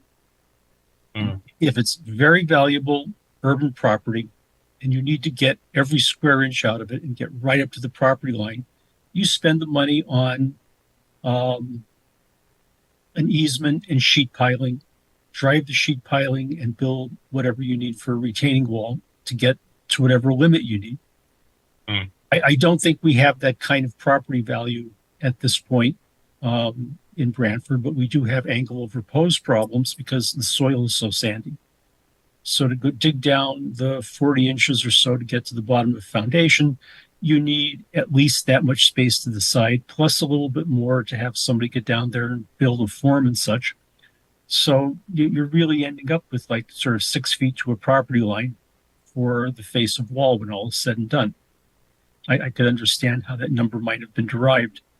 But again, as property values increase and you're trying to get more clearance or for whatever functional reason, there are ways to exchange money and technology to get that dimension changed. And I don't know what the nature of that has to do with planning and zoning to regulate, because an awful lot of that stuff is regulated by the building code as far as the stability. yeah, but they wouldn't get into the building code side. Wouldn't get into a wall less than 3 feet, right? Because it wouldn't need a building permit. I don't believe it's less than 3 feet. No, I was actually trying to look it up here as we were talking. Yeah, that's what I understand, but I could be wrong. I just feel like it's more respectful to neighbors to have the height of the wall be offset from the property line. So if it's a 2 foot wall, 2 feet, 1 foot, 1 foot, 3 foot, 3 foot, as just, and then if they need it to be on the property line, get the variance. I'm not saying that it's not that there aren't cases where it wouldn't be acceptable to have a 3 feet wall, but I think if we made it more general as far as encouraging them to set back off of the property line where feasible, then some things would, or maybe in certain zones, or maybe, within a distance of, if the neighboring has, a structure within 5 feet of the property line, then it becomes, an issue of setting any new walls back, or, some other language that can clarify for areas that are potentially impacted by this that we can't anticipate down the road, because there are a lot of areas. I mean, the Etzel Road application, that's right on the property line, right? You Yeah, start, it sounds like you're looking to leave it without an exemption and then to try and have a mechanism to address site-specific issues through, I mean, it can always be done by a variance, but whether it could be done in the regulations, that would be kind of tricky technically, I think, I certainly don't have the confidence in all the potential issues that would come up. Well, I think the issues come up when there's an off, because I often feel when I'm looking at site plans that we're not looking at the impact next door. And that's just a blanket statement for everything that I think is important because, scale and appropriateness is affected by what it surrounds. Whether it's a 3-foot garden wall or an addition or a house or what have you, you know, go back to the density requirement for, accessory apartments or any of these things. A lot of the regs, Yeah. I think, are limited by not having a mechanism to really consider what's happening on the abutting properties.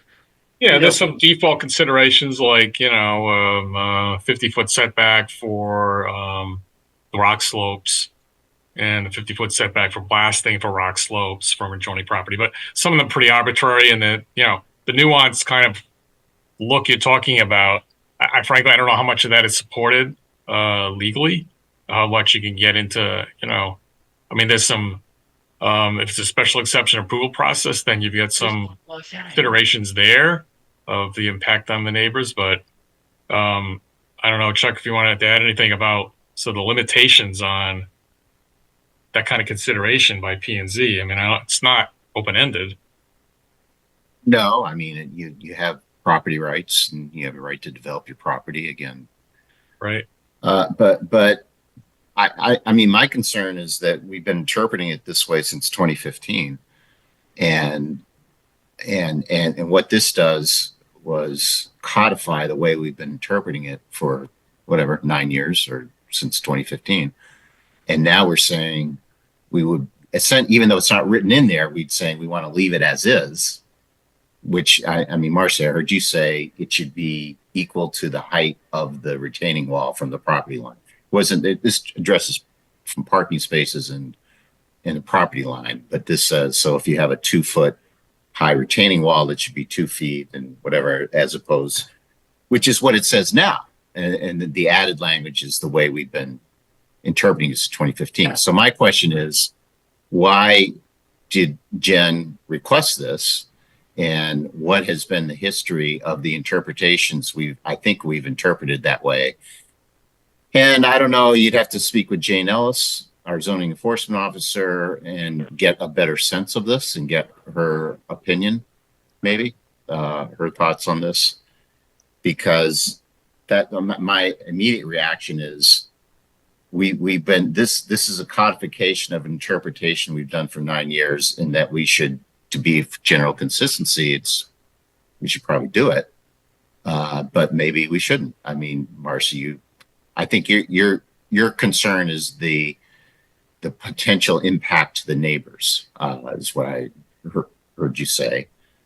I don't know, I some things, again, there's the whole, it's your property, you can't cause harm to your neighbor. You can't have erosion and that stuff. I understand that. That's probably the purpose for the retaining wall in the first place, is so you don't have impacts on neighbors. But I'm not. If we want to not do this, I would want to speak to our zoning enforcement, talk with Jane or someone to get more of a history of why we did this and how often it's been interpreted that way. I mean, that's sort of one thing. Yeah, I mean, that's an option to do it, and then, even if very quickly get a follow up from Jane about that, if you like, or, I mean, if you didn't do anything, the interpretation would still stand, I think, was what I'm hearing, and so whether you put it in or not, unless you put some other wording in there, that's how it's going to be unless the commission changes the wording in the regs, right? Well, I think we would say, and we repeal our interpretation. I mean, I think because that's how if we're declining to put the text in there, to me, that means no. And to me, it's a stretch All right. to I'm not sure I follow that. This way. If you don't put the text in, what happens?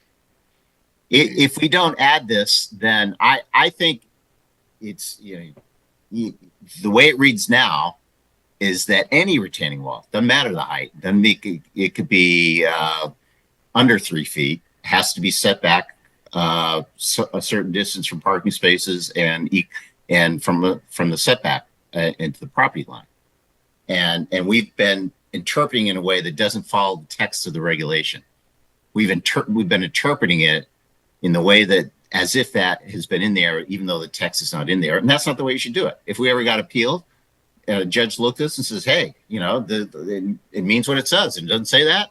And if you want it to say that, you should amend it. And so that's sort of what we're doing. We're getting around to amending it to conform to the practice, that the way we've been interpreting it. But frankly, I think that's what you need to do. You actually need to text it. If we decline to adopt this amendment, then that means that all retaining walls, no matter what the height, have to be an equal distance, 6 feet from a parking space, and equal to the height from the property line. So I like that. I like that. Yeah. Because then if they needed to be closer, then it becomes an ask. Right. And then you have to get, in your opinion, they should get a variance. Yeah. And I understand that. But and my question is why and that's the way it's written. That's the way it's written now. So why did Jen Aquino request that we do it this way? And was she basing it on the way it had been interpreted before and the way it's been subsequent? I want to hear from the people who have to enforce this thing and get their thoughts. Yeah, well, I don't know where the 3 foot height came from personally. Well, the 3 foot height, I understand it comes from the limit of what's required under the building code for a building permit. So if it's under 3 feet, my understanding is you don't need a building permit for the wall, and you don't need a designed wall. And it's sort of my little anecdotal knowledge is that a lot of folks right at a property line might put pipes and a couple of railroad ties and create a de facto wall of 2 feet high and fill up to it at their property line. And is that something in ignorance of it, all of a sudden, whatever happens and the zoning officer is going to go out and say, hey, you can't have that because it's got to be set back from the property line. I mean, if that's what the commission wants to do, that's, the other thing we can look at is what other communities do and see, because this is not something unique to Branford, and see how that's done, just to give you, more informed basis for a decision too.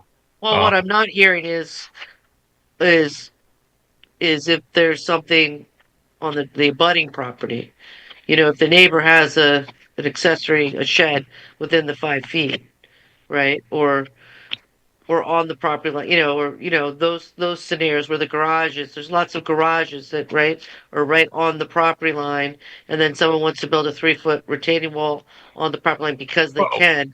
Now that creates a 1 foot little water entrapment around the garage. Right. Potentially, yeah. And, of course, accessory buildings shouldn't have been, it's supposed to be 5 feet back as a default, even if it's less than 200 square feet. But let's say, pre-existing whatever, the situation is such that the structure's right there.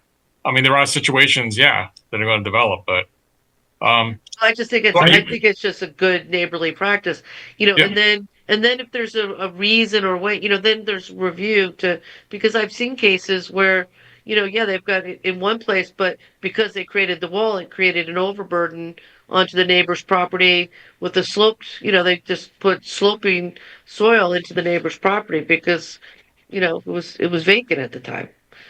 Yeah. So there's I'm not crying an X either way. What the commission wants to do is just the upshot would be if you have a tight property and you want to, do a grade change up to 3 feet. It's a high bar, at least theoretically, to get a variance, and you'd have to meet it somehow. And I don't know what that argument really be because every property's got slopes on it pretty much, unless you're flat as a pancake. And I don't know what your argument would be for a variance, honestly, but what the hardship would be. But But I would have to question the appropriateness of doing something.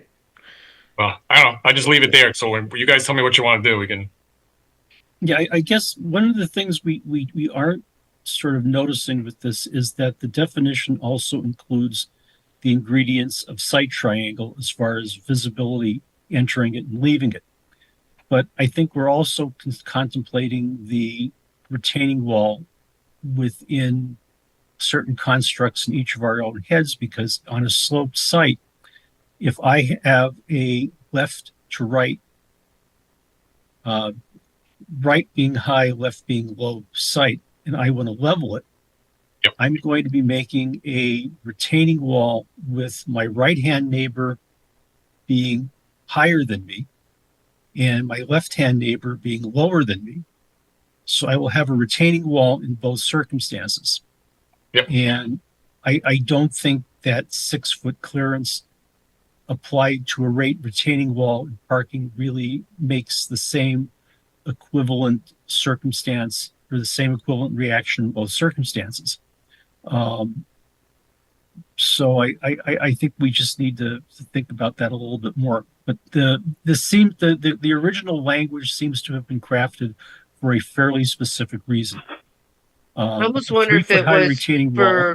for low walls at driveway entrances, like little gateway entrances. Yeah. You know, or and I do vaguely remember it having something to do with, segmental walls don't require additional excavation in a lot of cases when they're under 3 feet. And that may have been part of the discussion to why they might be appropriate on the property line. But, it's very hard to, like hindsight's 2020, years later, doing different projects, doing more residential type projects, now I'm seeing situations where you've got garages at property lines or whatever, and you know, and I just, and I see this time again that we're not always looking at what's next door when we're reviewing these applications, and there's a constant pressure to get, driveways to the edge of property lines, or there's no planting at the edge of property lines, and then what's the grade with the plantings and things like that, and it's just, I don't know, I would like to see more consideration to the neighbor, somehow, and I think having the way it was written, where the wall is set back, the height of the wall from a property line kind of builds that in. And then if they want to come in with the exception, we can review it. Or we wouldn't. Well, Yeah. how you review it. That's what process do you use? You need some criteria, or else it can't be a blanket. Hey, this is a requirement unless you go to the commission and the commission says don't worry about it. You need some specific criteria to meet thresholds set by different court cases. My understanding, the McKenzie decision. Well, I mean, I think criteria is if there's structures within a certain distance. Well, you'd have to write all on that in. either side. I mean, that to me is a defining characteristic, is if there's structures within a certain distance of the property line or neighboring structures, that's Yeah. a very specific criteria that this could be formed around. And do you think in your mind that's the only one you'd be concerned about? Or Well, that is, and the Any sight wall line that's- is, well, that's covered by the other section. Really, they couldn't extend into the site distance. well, I mean, it's, and I think walls that are being, if you're doing a 3-foot wall that you're going to build a footing onto, then I think that footing to build it, if you're going to frost, is, it's very difficult to build it without impacting going onto the neighbor's property, right? And, you Well, might, yeah, but you're also talking about, lower things like even a raised bed for a garden, which might be, a foot and a half or something, depending on whatever it is, it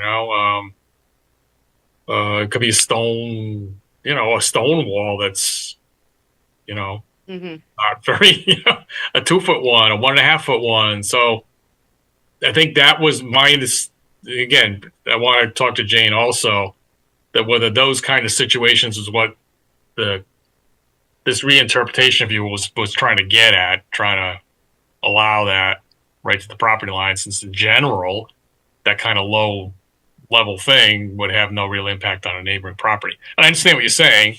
In a certain circumstance, it could have an impact. But it seemed like there were a lot of circumstances where it didn't. So how to get at that, something I really can't do on the fly tonight. So I don't know whether just by default you want to take the change out and state on the record that we're revoking our interpretation and let it. I don't know if we later. wanted, I don't know. First, do other, because we're not ready to vote. I'd like to hear Right. more from the ZEO, and maybe you look at other towns you suggested on that. Because Right. I would like to have something there. I like having something, maybe put it 2 feet or something. Because I think there's a number of scenarios. I think you can dream up scenarios where there could potentially be an adverse impact, but I think that's outweighed, frankly, by the many times when it wouldn't, and it's a reasonable use of your property. But I get Marcy's point as well. Let them go for a variance, even though there's no Well, hardship. set it back the height of the wall, regardless of the height, right? Well, Depending on whether, as Joe said, it's on the right side or left side of the sloping property, you know. Yeah. yeah, that's a certain scenario. Yeah. Yeah. You know, the neighbor on the low side Right. should have the wall set back. The neighbor on the high side, maybe not so much, right? Yeah. Well, I mean, where do you want to? First, so there are other commission members have any comments on this, and then we'll open up the public. Sounds like we're not there. There's whatever. I don't know. We've heard from a few people, but Fred or Joe Vaiuzzo or Massimo, and Joe Chadwick. Any additional thoughts from you guys? Fred Russo, I think you're right, Chuck. I think we should hear from or contact Jen and see why she said what she said. We're doing a lot of speculating about what it is, what it isn't. She may have had something totally different in her mind. I don't know what it is, but the fact that this has been going on since 2015, I think another meeting or two is not going to hurt anything, quite honestly. So I think I would like to get all the information, all the facts, no speculation, and then we'll just have to sit down and decide one way or the other which way it's going to go. Just from my own personal feeling, and I just hope we're not trying to find a solution where there is no problem. I don't know how often this has come up. I don't recall it being that often, and maybe it's more of the exception to the rule. So I would just get the information from Jen and also from Jane, get some input from them, and then we should come back again and make a final decision. That's my feeling. Great. Thanks, Fred. Yeah. Joe Vaiuzzo, any thoughts? Well, I seem to have similar thoughts to what Fred said. I mean, we don't know what the situation, and we're trying to make a regulation to fit everything. There's so many different scenarios when it comes to walls, and property lines, and sloping and whatever. It's me. Like you said, Chuck. It's been working for the majority of, as far as we can tell, the majority of the applications. We're not having this problem. There's a minority here and there. And with Marcy saying, well, maybe in some cases they can go for a variance, but hard to fix something that maybe it's not broke. You know, in my opinion, I mean, there might be some occasional problems here and there, but it's how could you write a regulation in this situation to fit every single thing? I think it's almost impossible. But I think we just have to talk to the zoning enforcement officers and see what their comments are, and try to come up with something that's reasonable. But I don't think whatever we write is going to be 100%. There's going to be situations, but like Fred says, but you know, let's not fix something that's not broke. That's my opinion. Thanks. Thanks, Joe. Massimo, any thoughts? No, I don't really have much to say on this. Okay. It sounds like we can, we're probably going to I don't know, we can continue this, or we can make the change anyway. Or we could do it one way or the other if we close the hearing. But You could get comments in from Jane and Jen. They're both staff, I think, right? Yeah. Well, get some more info from them, and maybe Harry, if you want to take a look at other towns, see what they do, and then we'll talk about it further. Okay. All right. So, anything else before we open up to the public? Okay. Why don't we? Yes. I have one question. Yes. I was a little confused on the density conversation. with Main Street when we're going up to the 4,000? What's the base? What's the basic intent? Are we trying to Uh, minimize the density, or keep the density closer to the R2?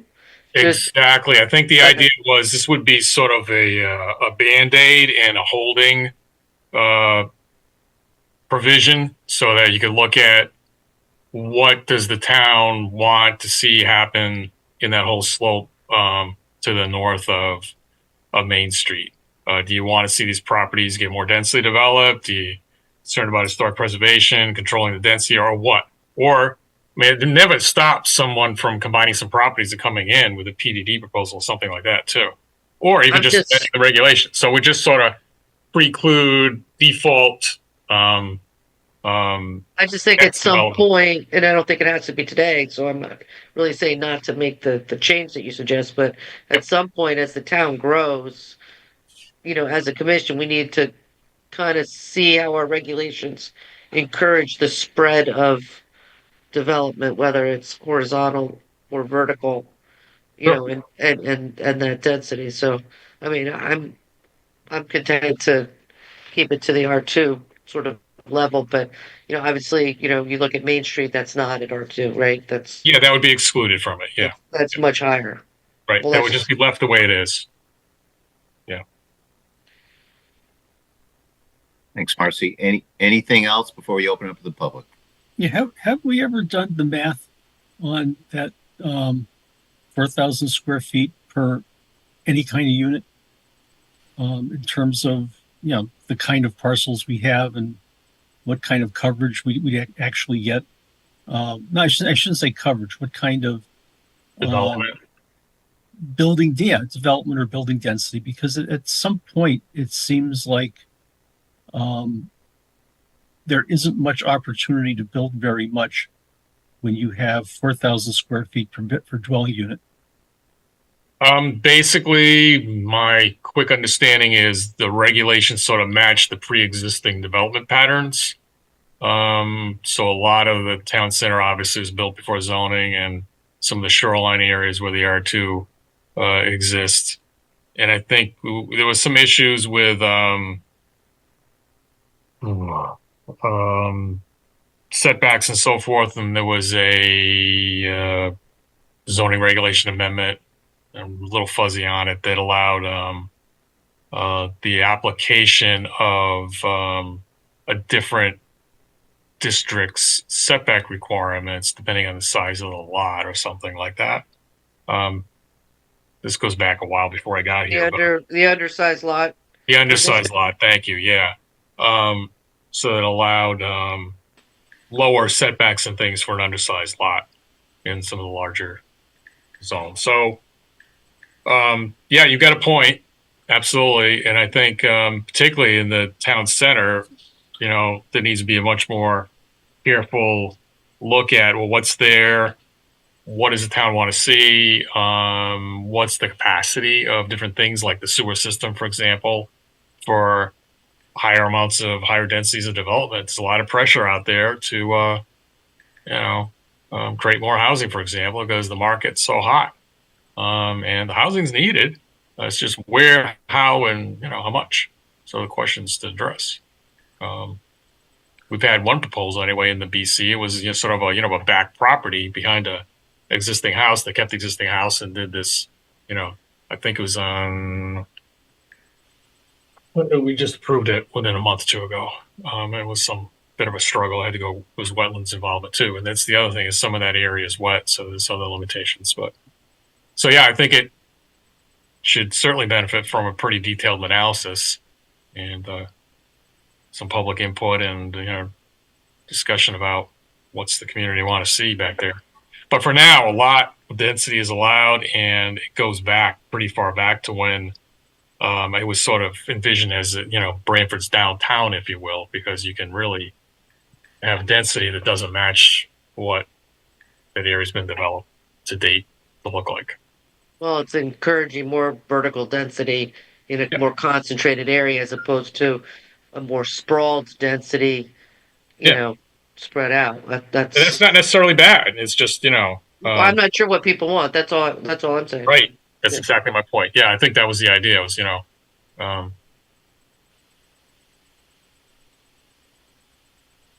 Okay, why not at this point we see if we have any public comments? Evan, why don't you remind everyone how to participate for public comments? Sure, you can click the raise hand button at the bottom of your screen or type into the chat that you'd like to ask a question or make a comment. So does any member of the public wish to comment on the proposed amendments? Evan? Sophia Nori. Hi, everybody. Can you hear me? Yes. Thank you, Evan. My name's Dr. Sophia Nori, and I live at 34 Howard Avenue. I wanted to address Section 6.13C. And I know that we've been talking a lot about, like this regulation and like this interpretation may work for like the majority, but like what about like it may not work for the minority, and we're not sure if we're solving for something that's not a problem. So I just wanted to bring up the situation that we are currently in, because I think it is emblematic of like the types of problems that can come up through this potential proposed interpretation. So some of you may know of the situation. So my husband and I recently purchased the house at 34 Howard a couple years ago. We moved out of the home, started rebuilding it. While we were rebuilding the home, our neighbors it built a retaining wall that and part of it is on our property. It's right on the property line. And in our neighborhood, a lot of the properties are non-conforming properties because they were built before zoning. And so our home is about 26 inches from the property line. And we built within we basically rebuilt within the existing footprint of the home. And so what this is unfortunately brought up for us is that the construction that was done on our neighboring property was done without permits, and they were issued a cease and desist as well. But what this has brought up is that these retaining walls that are on property lines can often like do a lot of damage. In this case, we unfortunately had to resort to an emergency injunction because the retaining wall was flooding our property, and the judge also determined that to be so. So there's a restraining order on the retaining wall as well. And this retaining wall at some points is under 3 feet, right? And so in there is a reality where that a retaining wall like this could continue to do damage to a property, and if it was under 3 feet, it would be unregulated. And I think that when these retaining walls are on the property line, because there are so many properties around town that are non-conforming or built before zoning, there are a lot of structures that are actually like right on the property line or a couple feet away from it. And so even a retaining wall that's under 3 feet can be potentially very damaging. And I just wanted to like show if Evan, do you mind if I can share my screen so I can show examples of this? Sure. Thanks. Let me make you okay.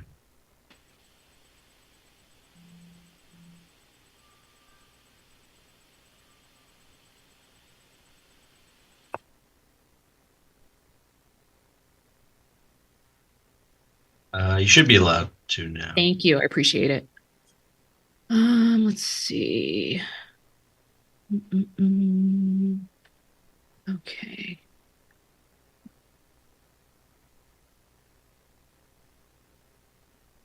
So I'm gonna just open up, show a couple things. Let's see. Okay. Okay, cool. Here we go. Can you see this? Yes. Oh, I guess we can. Okay, great. So I just wanted to show you a couple of examples of how a retaining wall can like really like change the landscape here. It can affect drainage. It can also, if there's a lot of fill, and it's not built correctly, it poses the threat of collapse, and damage to another property in that event. So this is our home as it was being rebuilt, and this is the side that abuts the neighbor's property. This is what the neighbor's property looked like prior to the retaining wall. And then this was what was built. This was the retaining wall that was built in that space. And as you can tell, like, it abuts, our deck in our house was pre-existing, and it's right there. Like, like it's about 6 inches from our actual deck. But what's more concerning is that it's very, very close to the foundation of our home. And as you can tell, this is all fill, essentially, that was brought in. It's about, at the closest point, it's about 27 inches from our home, and unfortunately did cause flooding into our basement. And so I think this is an example of how a retaining wall, when it's built on the property line, can impact a neighboring structure. When the neighboring structure is pre-existing and non-conforming. And this is pretty common. So I did a little bit of research, actually. So, on our street in Howard Avenue, there's 9 houses on this side, and 3 of them have a home that's within 3 or 4 feet of the property line. So there's our home, because obviously these lines are not correct. So when you look at this, our home is within, 3 feet of the property line. The home next to us is within a foot of the property line. And then the home right here is within 3 feet of the property line as well.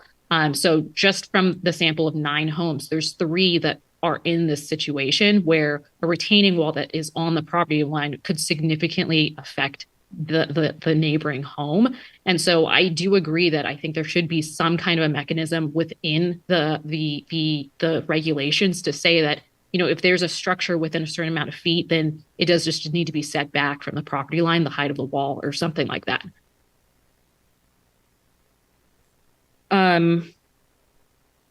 Yeah, I think that's all I have to say, but I just wanted to share that this is this is something that's happening, and honestly, it might happen more often because there just is a lot more density within the town.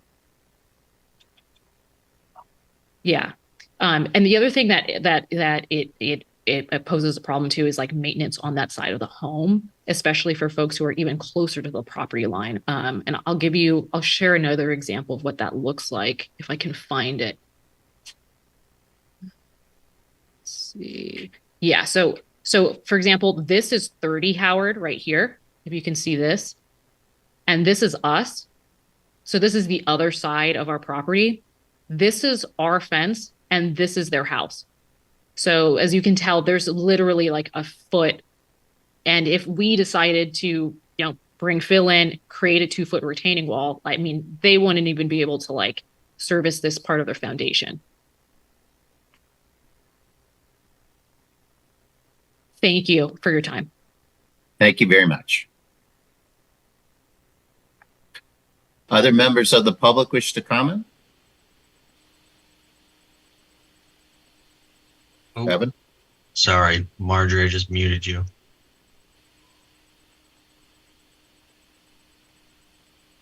That's not very friendly, Evan. Good evening, Mr. Chairman, members of the commission. I'm Attorney Marjorie Shansky, and I had no intention on participating in this part of your meeting this evening, which has now been weaponized. And I want to say that there may be the emergence of this issue through the commissioner, who I believe has been, and I am happy to stand corrected, but I believe has been engaged by the prior testifier, just radiates conflict in a very disturbing way. And, but I want to verify that. And so I'm delighted that the commission is going to do research with Jen and with Jane to get the more insight into the 10-year enforcement of this interpretation of the regulation. I have my copy of the residential building code.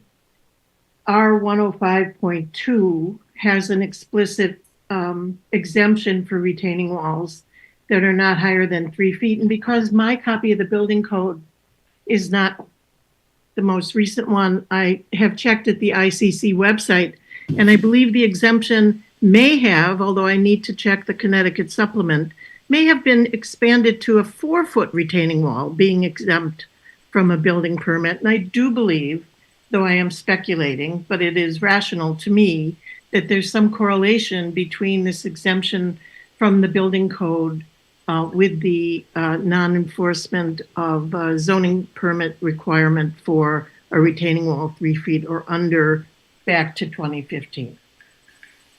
I'll leave it at that, but I will be submitting a writing that's more fleshed out. But then the other comment I want to make, I was in a meeting with Evan on something else this week, and he mentioned that DEEP letter about section 6.8. And I have sought and I am seeking 6.8 special exceptions. And the only, in my current example, the only requirement that brings me to the commission is that I am within 100 feet of an inland wetland, not a coastal resource, an inland wetland.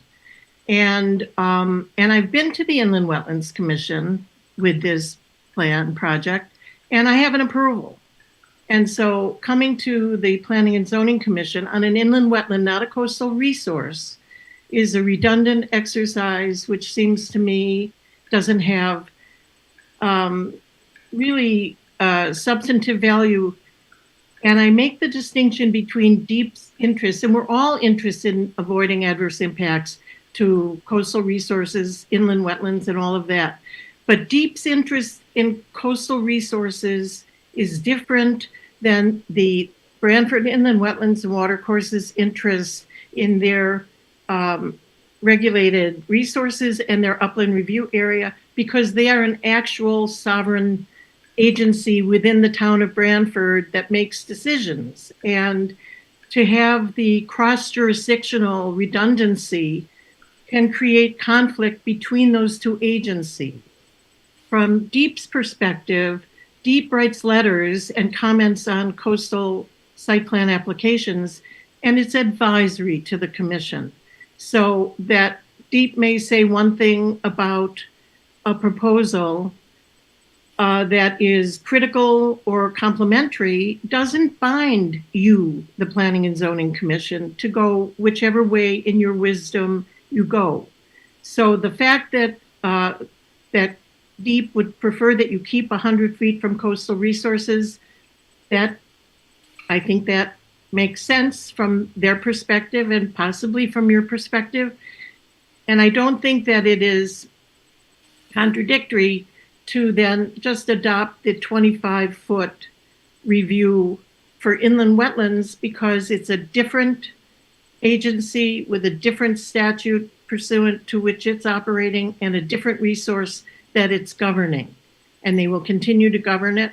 And so I wanted to simply reject the notion that it's possible to do both things, to satisfy DEEP and its interest in coastal resources, and to eliminate some redundancy and avoid cross-jurisdictional conflict by reducing the look-back period or the margin of review for inland wetlands. And those are my comments. Thank you.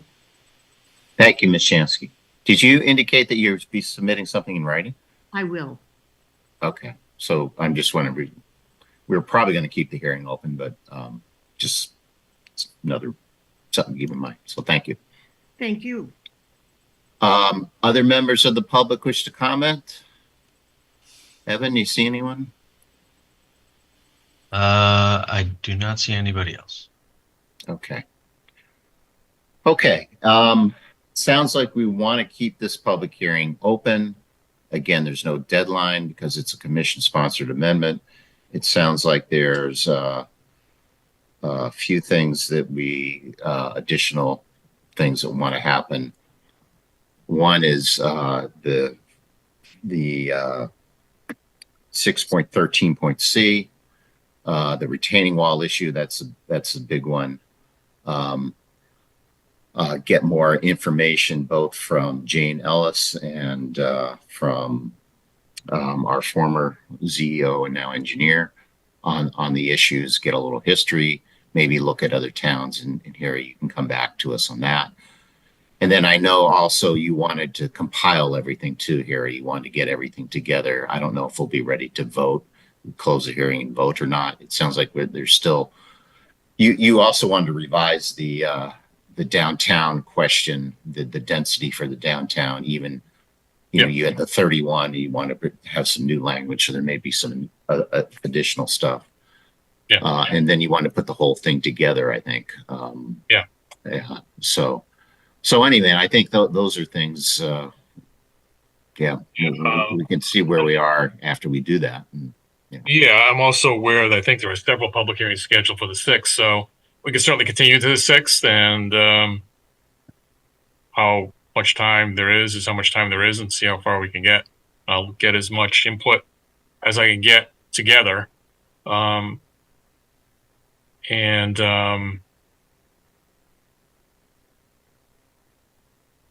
mean, maybe at least if it's possible to get both Jane Ellis and Jen Aquino on the meeting, or either that or something in writing, possibly. Whatever time we have in the 6th, maybe could be devoted to that at least. Okay. Because it's hard to it's hard to ask them to come to night meetings, all of a sudden they get squeezed out because there's a lot of hearings or something. Right. No, we could try to get them on, and if the 6th doesn't work, we could do it the 20th. I don't know what our agenda, Evans, or what we're looking at for the next couple of meetings. And maybe we don't know fully yet, but Okay. So I will start integrating everything into one document, assuming that I did not hear a lot of negative feedback about the handful of changes other than the 2 issues we just talked about. Okay. Talked about with others. Okay. So then we'll continue this public hearing to our next meeting on March 6th, a regular Zoom meeting starting at 7 p.m. It'll be on that meeting, so that we'll continue this. And we'll go from there. So with that, then, I think that completes our public hearing items. No, let's see. No, there's item number 5. I think, yeah, that's, did we open and continue 5 yet, Evan? I don't think we even reached it, did we? We have not. They need to go to the town center board. So we open and continue to the March 20th meeting. Right. So if you're here on number 5, this is Lauren Wiggins, applicant, Meadow Street Properties owner. This is 151, 155 Meadow Street. Special exception for a church and or place of worship. And we are going to open this matter and continue to our March 20th meeting. This would allow the Town Center Review Board to review the application, hopefully have that done. So we'll open continue item number 5 to our March 20th meeting, also a Zoom meeting. So with that, that completes our public hearing items. So why don't we cover the 2 public hearing items that we may be able to act on. The first one is item number 2, which is 15 Etzel Road. This is a special section coastal site plan for grading. Federico, Evan, maybe if you can pull that one up. I think at both of there were no public comments on this application. Deep was okay with it. The project's been done. I guess it's an after the fact application, I guess. So I don't know if anyone had any comments, and Evan, I think you did review these with us. These are the conditions, the findings, and the 4 conditions. I think you summarized them during the public hearing. They're pretty standard. So if anyone has any comments, and if not, someone want to make a motion to approve the application by adopting the findings and 4 conditions in the staff report. Chadwick makes that motion. Motion to approve and adopt the findings and conditions by Joe Chadwick. Is there a second?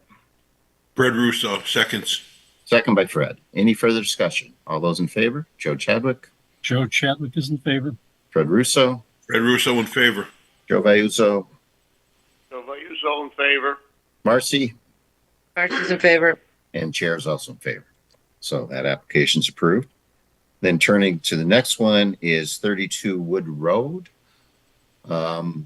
Again, similarly, this was a special exception coastal site plan. Mr. Preddy presented that to us. We had approved an earlier one. And this application, it spares the house, keeps the old house there and just moves it, which I think pleased the neighbors. Neighbors did submit some letters in support. I think, Evan, you had that one condition about the additional plantings for the buffer, and for adding salt tolerant plantings, and the applicant was fine with that one. So Evan, how many conditions were there now? So that would be condition number 3, that additional condition. Is that right? Yes. Okay. So with that, I think, and I think again, it's the standard conditions, frankly, about erosion, lighting, and then also the plants there. So with that, does anyone have any comments? If not, someone want to make motion to approve the application by adopting the findings and the 3 conditions, including the additional condition that's on the staff report.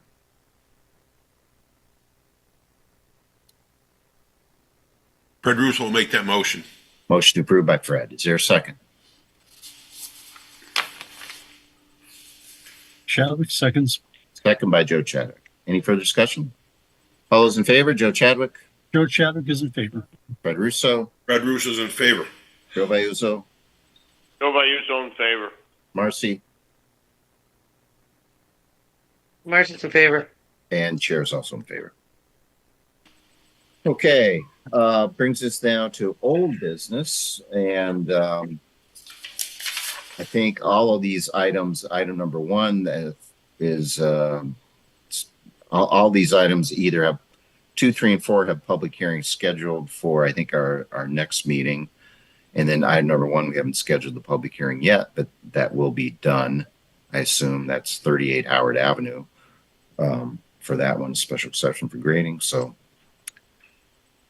nothing to do with the old business other to acknowledge that they're coming up. We'll have the public hearings 3 out of the 4, and then the other one will be scheduled. For new business, item number 1 and 2, that's the Cut and Two Island. Those are the 2 additional special exceptions. Remember, we opened and continued the public hearing on one of the special exception for the accessory apartment, and these 2 are going to go with that. So we'll probably hear those on March 6th. And then item number 3, we'll have to set a public hearing for that, a special exception for dwelling units. So that brings us then to minutes, which I think were sent out, or minutes for our February 6th meeting. People had a chance to review those, and if so, anyone want to make a motion with respect to the February 6th minutes?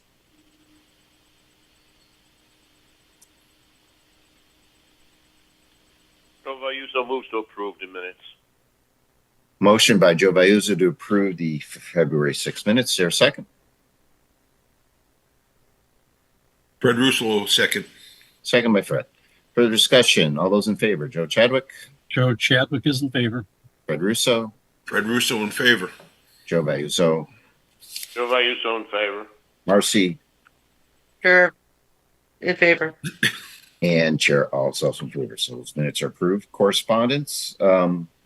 Any correspondence? I think, Evan, did you send us something today? Or Yeah, I did send around a request for an informal discussion at the March 20th P&Z Commission meeting about potential multifamily at 100 Commercial Park. Okay. I assume that makes sense. We don't have anything big going on then? Uh, No, I think we only have a few public hearings scheduled. Nothing I think out of the norm. So I think it's a relatively light schedule. okay. So we'll probably do that. And if you want to give us anything else in advance before the meeting, you can encourage, I suppose, the applicants so we know that what they want to talk about. Sure, I'll ask them for some materials prior to the meeting. Sure. Any other correspondence? No, that's it. Okay. And then other business, anything you have, Evan? Nope. Okay. I do have one quick thing that has come up is I was speaking with Harry and also with Peter Henschel regarding a proposed ordinance that's being proposed in the RTM about regulation of short-term rentals. The background of that is that that's a use short-term rentals, Airbnb and so forth. There's been a debate about the regulation and the allowance and prohibiting and whether you can do them or not. And our commission, I think, took an interpretation that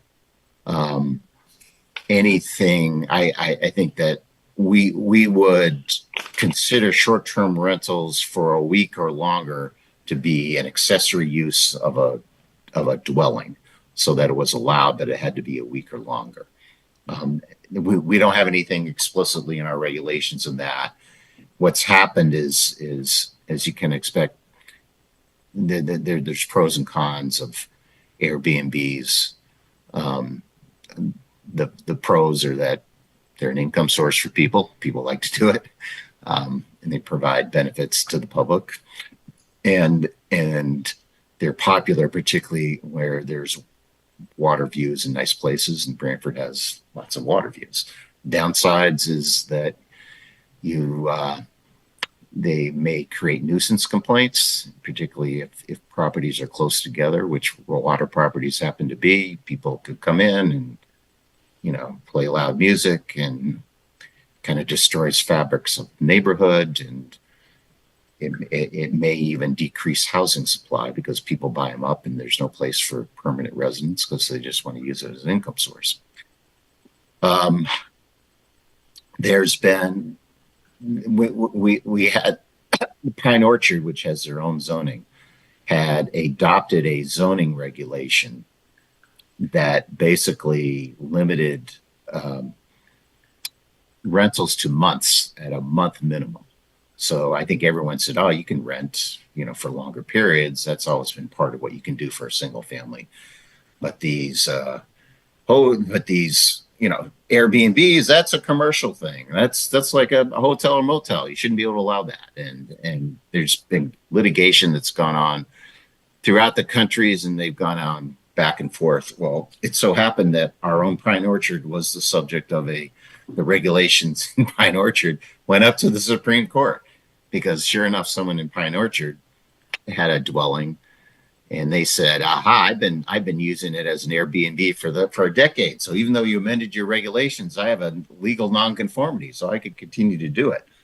And what Pine Orchard said is that, well, even under the old regulations, it's a residential dwelling that prohibits Airbnb, because a residential dwelling includes some permanence and that you're going to be there for a while, not these hotel in and out type of totally commercial ventures. So it's prohibited even under the old regulations. We didn't even need to amend them. So that was the debate, and Supreme Court said, yes, you can rent them, that a dwelling does, unless you explicitly say there's some durational element to the rental, there's no logical way to pick a week or a month or anything else and just say that's what a residence is. And it does allow short-term rentals. What I think that means is that our regulation and our policy, which we've adopted, which we said a week, that you could do it for a week, that frankly would not hold up in light of that Supreme Court decision. Anyway, last year, the legislature amended the statutes to say you can regulate these by ordinance. And so the RTM is doing that. And they have a proposal of what it's Peter Henschel is on the subcommittee that's working on that. He did get in touch with Harry, and I spoke with him today. Bottom line is that I think the general proposal is that the proposal is to allow Airbnbs. So even for dailies, except for seasonal dwellings. And there aren't many seasonal dwellings that don't have winterized places in Branford, except maybe some Thimble Islands or something. So, which would be great targets for short-term rentals, but there's not many of them. So the bottom line is that they're working on that. There's a summary sheet that if anyone's interested, Peter sent it to Harry and sent it to me, and you can look it around. And if anyone is interested in this, you can contact Peter Henschel directly or get involved, because the RTM is going through a regulatory process. So that's any question from anyone about any of that? Can I ask who Peter Henschel is?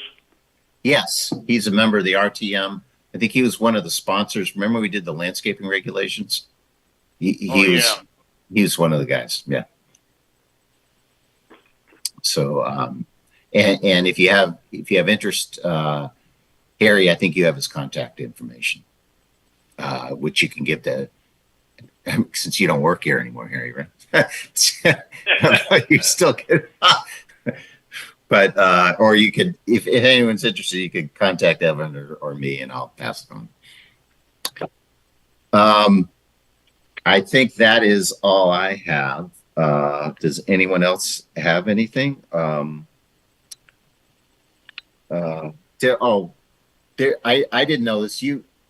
Evan, you mentioned this. Remember the oil change one at the intersect by Aldi's? That came in that we denied. It was a yeah. There's been an appeal on that. And I expect there may be some, I think there was we may be talking to our town attorney on that. So just so people know that. So, and then if we did talk to our town attorney, that would be an executive session. Anything else from anyone? If not, then I guess someone can make a motion to adjourn. Fred Russo makes that motion. Motion adjourned by Fred. Is there a second? Chadwick will second. Second by Joe Chadwick. Any further discussion? All in favor? Joe Chadwick? Joe Chadwick is in favor. Fred Russo? Fred Russo in favor. Joe Vayuso? Joe Vayuso in favor. Marcy? Marcy's in favor. And Chair's also in favor. So, good night, everyone. This program was brought to you in part through the support of the Town of Branford. Watch town meetings and other videos on demand at BranfordTV.org.